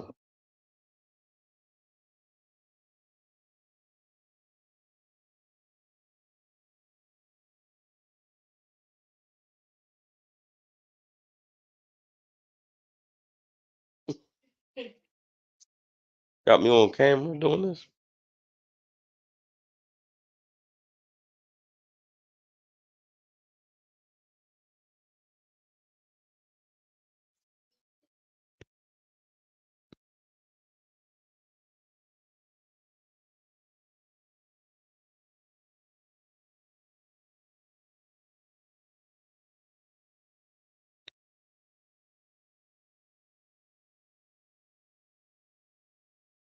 This kind of sucks, bro. That the Pac-12 is ending, bro. This is the best season of Pac-12 football in a long time, and it ends. Like they should have done more to save that conference. Yeah, but a lot of things, a lot they could have done, but they should have. A lot of people like the Pac-12 after dark, but some people don't. Marketing for the Pac-12 network is horrible. I don't even think you can watch it on your YouTube TV, right? No, I can't. Nope. Yeah. But what I'm saying, they could have did a better job of getting, a better network to be produced to the masses. But they got good teams. Washington, Oregon, Colorado's now going to be good. Utah, Washington State. University of Arizona was good this year. USC, like UCLA, like they should have did a better job. They should have did more, man. I don't know what they could have done, but maybe more. Yeah, or you can blame USC and UCLA because they're the first two teams that decided to leave, and then everybody started falling apart. But I mean, there's a whole pie to blame at everybody.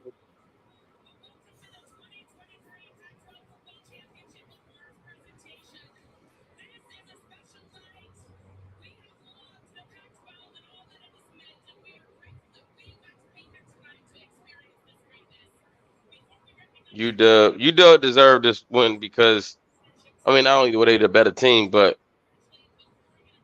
I mean, to be undefeated all season, they put that they put that work in. Yeah.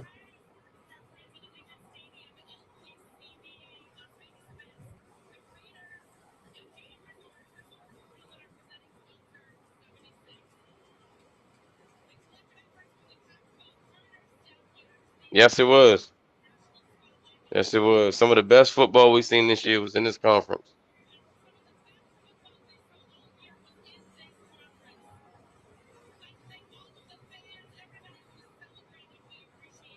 Michael Penix. Yeah.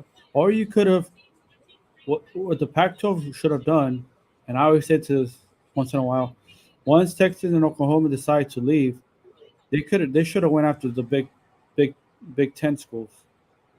No, the Big Yeah. One. There he is. Y'all can hear me? There he is. Oh, there you Yeah, go. we can hear you. There he is. He came to congratulate me. He came to congratulate me on my win. What win? The Washington. Yeah. I told you Washington was going to win. Yeah, you also told me Bo Nix won't be a first round pick. That's the bet. That's gonna happen next. First Washington should wins, then Bo Nix goes in the second round. It should happen. He won't, though. It will. It will. Just like I told you, Washington was going to win tonight. Bo Nix going to be in the second round. You told me Colorado was a playoff team. I didn't say they was a playoff team. No, I didn't say that. I said they were going to be good. You said they were playoffs. I didn't say playoffs. No, I said they was going to win. No. Because remember we talked. I said they could win 6 or 7 games. No, Matt, you see how they do? Vic, you see how they do? When they wrong, they start bringing up old stuff. What? No, you're bringing up what? What are you talking about? No, you said that. You said Oregon was going to win tonight. I thought they would. They didn't. A lot of people thought it. Let me ask you. Outside of the trolling, because I did say Washington. I'd say Colorado will win 7 games. I thought they would beat Washington State, and I thought they would beat. You said they were a top 25 team, though. I remember you texted me about Washington State, and you was like, damn. Remember you said they would beat Washington State, and they got blown out. But I mean, I think it was very clear. Colorado. Yeah, I think it was very clear after the Colorado State game. They probably wasn't going to win too many more games. I thought week 1 that they would, but keep going. No, you was wrong week 1 actually. Yeah, I told you week 1 they would lose we had a you thought they would lose to TCU, right? And I said they would lose to Washington State as well, and you said there's no chance. You said there's 0% chance. Yeah, because I'm thinking Washington State is Washington State, and I'm thinking Colorado will continue to play the way they was playing. I'm thinking Shedeur going to continue to play like a Heisman, and but it didn't. But anyway, just the other day, I told you Washington will win, and here you have it. But let me ask you this though: what do you think? Huh? I said, pat yourself on the back again. What do you think about Bo Nix's performance tonight? I think it was utterly disgusting. But honestly, how can I word it? I think, one, it was clear one coach was a lot better than the other. If you watch this game, one coach got outcoached. I mean, no matter how you look at it. Bo Nix made some big throws. Penix made some big throws. Bo Nix didn't play good, and it was really the first 2 drives. The interception in the first 2 drives was Bo Nix all game. That nasty interception in the second half on the sideline, that was a terrible interception. When they talk about Heisman moments, that was the opposite. Like, he had a chance to – if Bo Nix – if they go and win this game, I still think Bo Nix wins the Heisman. And once again, it's just like the draft. I don't think he should, but I think he does because that's college football. That is today's college football. That is how it always works. If Bo Nix goes and wins this game being down 20, I think he wins the Heisman. And then you make a throw like that. Like, I mean, it's just bad. And I mean, coming in, I did say. Yeah. Keep going. No, I was going to say, coming in, I did say I talked up Oregon's offensive coordinator. I talked up Oregon's offensive coordinator. I also talked up their defense. I will say this, though. I will say this, man. I don't think Michael Penix. I don't think Bo Nix will be a first round. I don't think he is the first round pick. I don't think he will be a first round pick. To further solidify, though, I think this game may be the reason. This game might seal his fate as a first round pick. Because remember we talked about you're only as good as your last game, and it's things like this that it will always make scouts scratch their head a little bit and go back and watch the tape, right? Because he has moments of brilliance throughout the season. He does, right? Which is why he's in the Heisman race. But he also has moments throughout his career where he's like, "Oh man, why did he do that?" Right? Like, well, why did he do this? Right? That's the thing that keeps him from really being the guy he was recruited as out of high school. You know what I mean? That's the thing that holds him back a little bit. And I think when they break him down, because that's what they do. When you go into the draft, they're going to expose you because they're not going to just highlight all of your good stuff. They're going to point to all of your bad things. And I think this might seal his fate in the first round, which is fine. I don't think he should be a first round pick. Not because I don't think he's also not talented enough. I just think he doesn't need that pressure of being a first round pick and having to go somewhere and having the team depend on him. I think, you know what I mean? No, My issue is and we got in an argument, and I told you multiple times he is not a first round pick, right? I never No, he's said he not. was.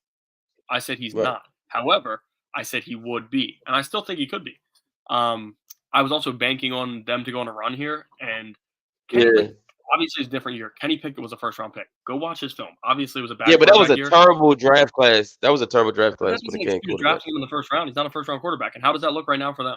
Terrible. Like it I looks felt like like trash. I ain't gonna lie. I felt like the Steelers reached number one, and number two, they was comfortable with him because he played in their backyard, right? So they saw more of him than anybody else. So, And that could be Seattle. and then their only option was Trubisky. Like they was desperate. A team could do that still though. Like it would not surprise me to see a team do that with Nick. Should he be? No. Once again. But then let me ask you this though. Let me ask you this. See, in that draft, he went in the first round because the team was desperate, and then also the other option. It weren't a lot of options, right? Because after him, it was Malik Willis, Sam Howell, Yeah, no, and that's what I said. Desmond Ridder. Sam Howell's a better quarterback than him, and Sam Right. Howell's So there wasn't this year. I feel like there's more options. Like why reach on Bo Nix in the first when you could get Jaden Daniels in the second, or you could get. I agree. I just think NFL. Yeah, that's what I think though. I agree with you, but there are a lot of bad GMs in the NFL. Like it's hard to see. And there's a few. It's definitely a few. Like they're it's definitely. And everybody's they're ahead of you with your job. Okay, well that's fine, but I mean they're not good at it. You know what I'm saying? Like there's a lot of guys that are genuinely bad at their job there, and it's not me knocking them or me like shooting on them. I mean I'm a sports content person from Baltimore. I'm 22. I don't have the stuff that they have. However, there's guys bad at their job. I think GM is going to make a mistake and take him. I still think I still do. I mean, we'll see. All right, let me ask you this then. Let me ask you this. Who do you think is this? Who do you think is the team stupid enough to make that move? Las Vegas. Can we start there? I mean, look at them. Have they ever won a draft? Like, man, they've been picking bad for a while. Right, and that's a team who's could draft a quarterback, who's not going to be able to get the top two guys. But I think I could see them going after Daniels. Reason why is this. And Vic brought this up. Daniels is a better quarterback than yeah. No, but I'm saying, but the reason why I think they could take Daniels because Vic made a good point. So you remember Jaden Daniels started off at Arizona State, right? Right. Pierce was at Arizona State at the time that Daniels was there, so he knows him very well, and I think they will probably hold on to Pierce as the head coach. So when he made that point, I was like, oh yeah, I could really see Daniels going to Vegas. No, yeah, that's true. I mean, the Giants are another team. When you talk about who could make the mistake, how much money did they pay Daniel Jones? Like, but they might end up in the freaking Drake May sweepstakes. Yeah, the NFL draft. Like we said when we finished the argument, so much stuff could happen either way. Like before now, like we made this bet when there's nothing. Like before the Pac-12 championship game even happened, we made the bet. So like, both of us had stuff that could go our way or could go elsewhere. I just as long as I've done this and followed stuff, I see GMs do the dumbest stuff time and time again. Like it's just like regular. It's like clockwork and it happens. So I mean, we'll see. Yeah, it's gonna be. It's gonna be interesting. It's gonna be fun. I'm just busting your chops because your pick was wrong tonight, but it was bad.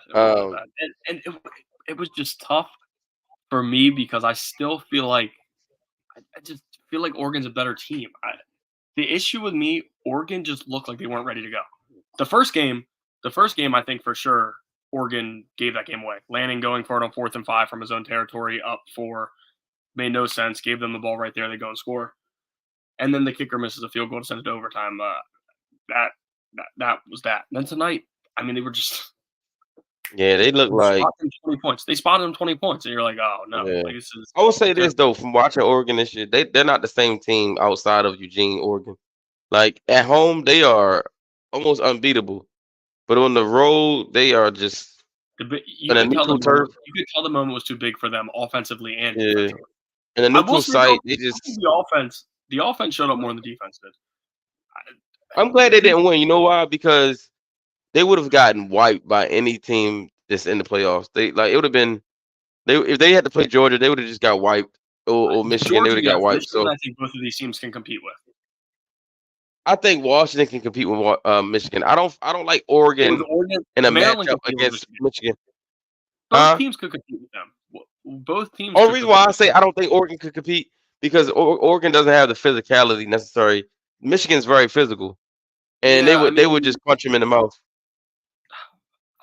Either team I could see competing with them.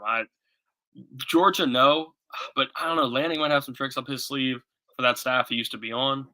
You never really know, but I thought Oregon could do it this year. They were moving so well, and they got hit. Right? Yeah. Just hit a stop, and he couldn't. And then the issue is they go and score to take the lead. Right there is a perfect time. They get the first down and completion. It was close to grounding. The tight end's wide open, just wide open, nobody near him. He gets 20, and that changes the game. Like, there's plays you go back and look at the game, and it's like that play right there for me. When that play happened, I'm like, if that's incompletion, 3rd and 10, all the momentum riding with Oregon, I think if Bo Nix gets the ball back, James or Irving or anybody on that offense. James or Irving. You know what I'm saying? Like, yeah, they I don't know, man. It's hard to tell, but like I felt like when I watched the first game between them two, I felt like Washington was the better team then, which is why I was kind of confident in saying I think Washington will win because I felt like Washington was just a better team. I think they close though. The two teams are close, which is why the games keep being close every time they play, which I made reference to during the game. I said these teams are definitely close, which is why they keep having these nail biters. But ultimately, Washington just has more talent. Washington just has more talent, and especially on defense. Oregon can score on anybody though in the country. My boy Trey Franklin didn't really do much tonight. he was dinged up. That hurt. Huh? Yeah, he was dinged up. Yeah, when he got dinged up early, somebody texted me was like, "Uh-oh," and I was like, "Oh." When he went down, I was like, "Oh, I'm done." And then I was like, "All right, he's still in." And I was like, "He's not the same." He just he was kind of just, "Hey, we need you out there to be a decoy at this point." Right. So that was tough.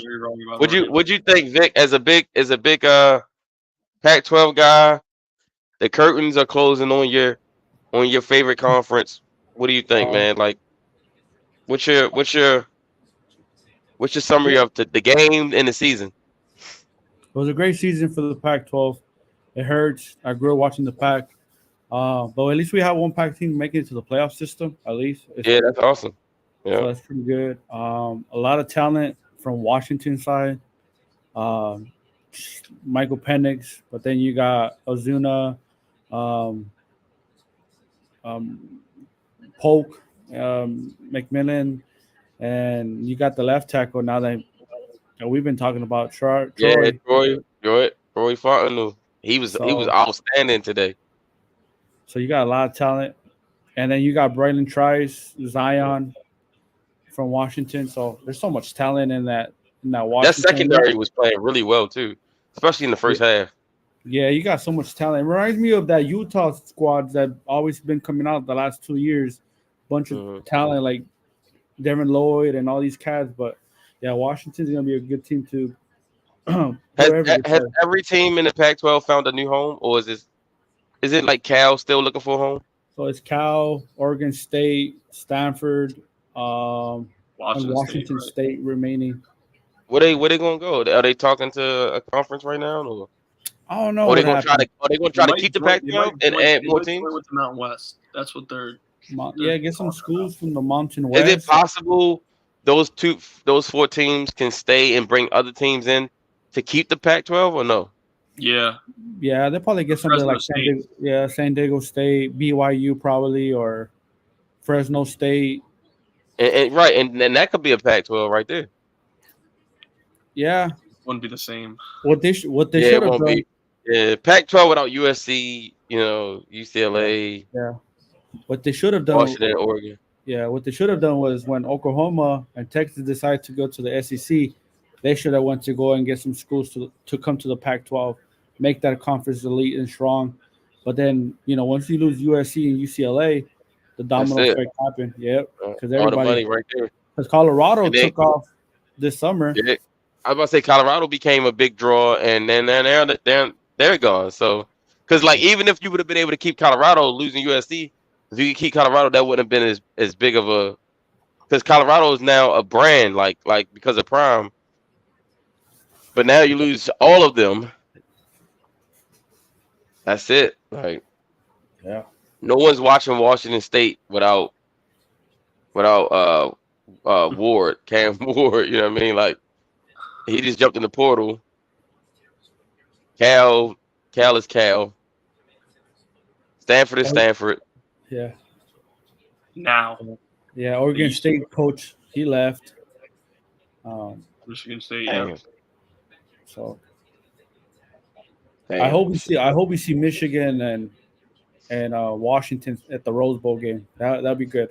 That would be good. Michigan, Washington. You said, oh yeah, that'll be nice.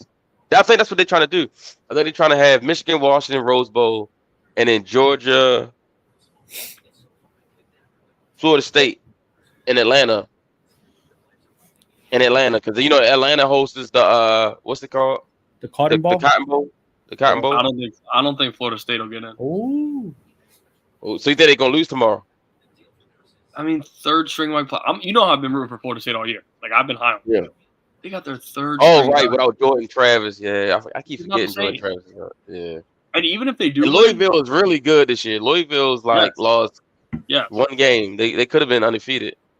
right. And Florida State, I think they could go in. They could hold. The defense is only going to be able to hold. Honestly, so well. without Jordan Travis, I don't even know if I would even want to see Florida State in there because Right. they That's probably the gonna get thing. wiped anyway. No, like there's no reason, and it's unfair to them. But like, we got. All right, so let me ask you: if Florida State loses, then who gets in? Ohio State, maybe Louisville, maybe it depends. Louisville, I don't want to see Louisville in either. I think Ohio Yeah. State. No, would I want to need see somebody Ohio that State. can literally try to. I can need somebody that can actually give Georgia a run for their money. Texas, Bama. Maybe? Bama. Texas, yeah, Texas.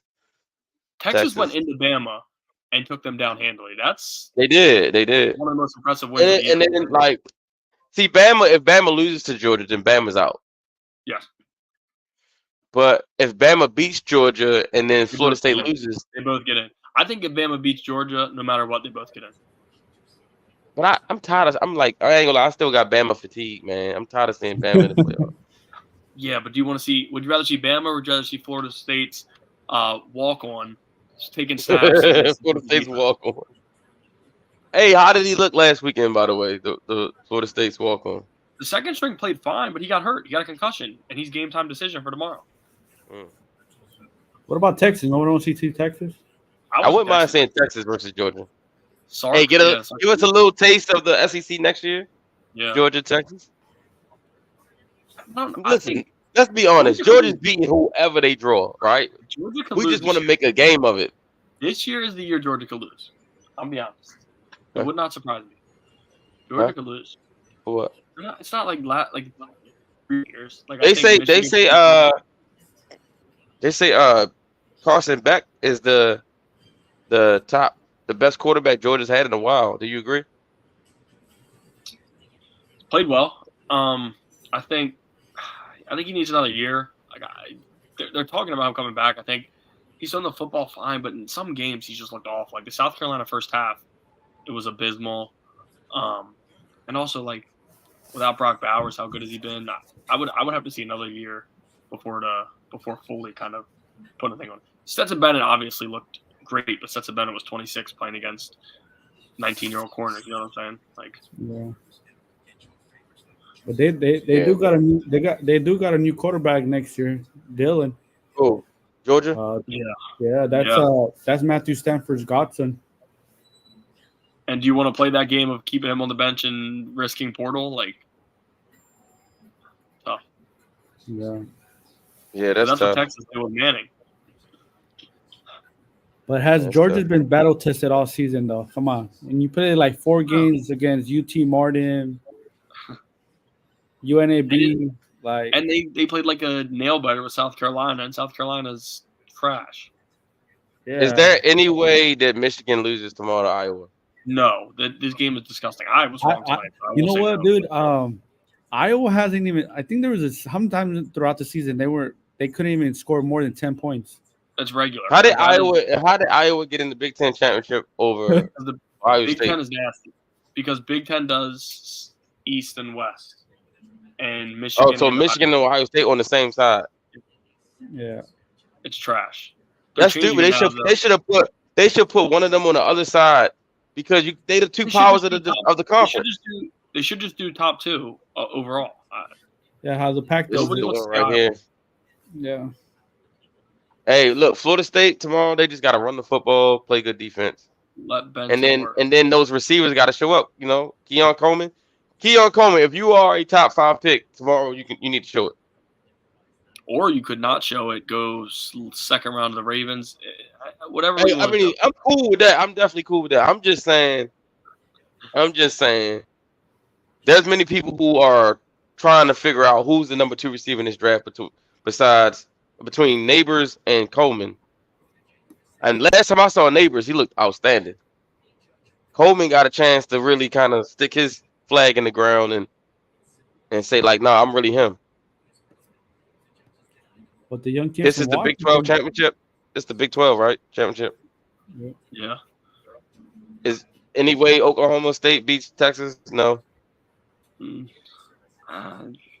They would need Ollie Gordon to go crazy, and the defense has been good for Oregon State, but I don't see them stopping what Texas has. I mean, yeah, Oak State.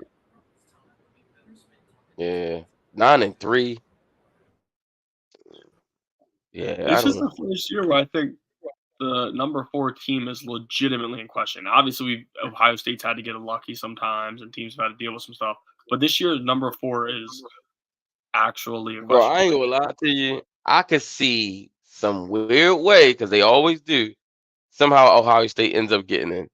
They find a way to get Ohio State in, bro. And I know there's a few things that have to happen, but I can see it happening, and I'll be sitting there like, they did it again. Tonight to happen to start. They needed tonight to happen to start. Yeah, they needed Oregon to lose, and they already got one thing. Yeah. Right. Florida State gonna lose tomorrow, and then Alabama's gonna lose, and next thing you know, all of a sudden Texas Ohio State walks into because it'll be between Ohio State and Texas. I don't think it's unfair to say they're it's tough.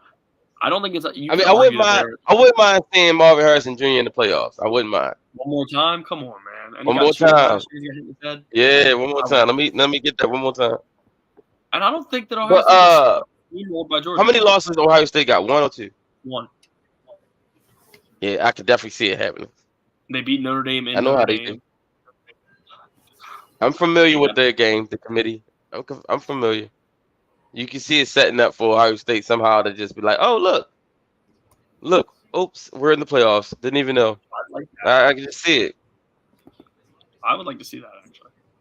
But Florida State loses. Bama loses. I like room for Norvell, but Texas wins, but somehow they still choose Ohio State. I don't know. Because then it will be. I'm tired. I'm getting Ohio State fatigue too, but like you see, I can see a Georgia, Ohio State, Washington, Michigan. That would be interesting. Because Ohio State gave Georgia all they wanted last year, and that was with C.J. Stroud, obviously. They got really lucky. Yeah, they got real lucky last year. Yeah. C.J. Stroud ain't walking through those doors though. C.J. Stroud ain't walking through those doors. No, yeah. Kyle McCord. And that quarterback Ohio State got, he ain't it. He's already getting replaced as we speak on the transfer. He's already getting replaced. Who they replacing him with? Ward's an option. Bro, they get Cam Ward. Oh wow. They don't want now. I mean, obviously, they won't have Marvin or they won't have Booker, but they got that kid. They got Carnell Tate. I know they got that kid. What's his name? The 5-star receiver. They have Carnell Tate right now is the best. He's who? Carnell Tate. He's very good. No. What's the kid? What's his name, bro? He was a 5-star receiver. He was in the 7-on-7 league. He's like one of the best receivers to come out. He's at Ohio State right now. Y'all know who I'm talking about, man. Damn, he's a freshman right now. He's a freshman. Yeah, he's a freshman right now. It's him and someone else. Brandon Ennis, maybe? Yes, Brandon Ennis. That's the one. Yeah. Yo, watch him, bro. I'm telling you. Him and Cornell Tate are the 2-1-2. Like, I'm telling you, Tate and Ennis, they gonna be the new Marvin Harrison and Ibuka or they won't stop. JSN and Olave. Like until Hartline's gone. I mean, when you have Brian Hartline there, they do well with Ennis is so good, bro. So good. I can't wait for the world to see him play. He's unbelievable. He's strong. Who? Ohio State? Oh, that'll be good too. If they get Cam Ward or Dante Moore, it's over with. Yeah, it's a lot of players. I like to see Cam Ward go to Florida State. Right, I can see that. Yes. Yeah. Hey, the last time they had a quarterback named Ward, it was pretty good. It was Charlie Ward back in the day. Frederick Ward. Mm-hmm. They had a pretty good one back in the day. So yeah, they talking about it now. What if Alabama beats Georgia? Could SEC be shut out of the college football playoff? Hell no. Meaning Georgia or Alabama, neither one makes it? Yeah, right. Yeah, the SEC runs college football. You know, there will be some calls made to make sure both of them get in before neither. Exactly. There will be no college football playoffs without the SEC. But has Georgia been tested, though? That's what I'm saying. Like, Georgia has not been tested. No, they haven't been tested at all. So it's going to be interesting, man. Like, I don't know how. I mean, Bama could beat Georgia, especially the way what's the quarterback? Milroe. Yeah, the way he's playing right now, they could beat him. What if Florida State loses to Louisville? Could Ohio State sneak in? We just talked about that. and they probably will. They probably will. Yeah, no. All right, I'm gonna let you guys go, Matt, Ben. I'm out too, man. Right, thanks, Ben, for popping in. I appreciate you. You know, being a man of integrity and coming up and it's all good. Taking it on the chin. That's all good. Hey, we got a full day of games tomorrow. It's gonna be exciting. So yeah, appreciate y'all, man. Y'all have a good night. All right, yeah, you too. Bye, guys.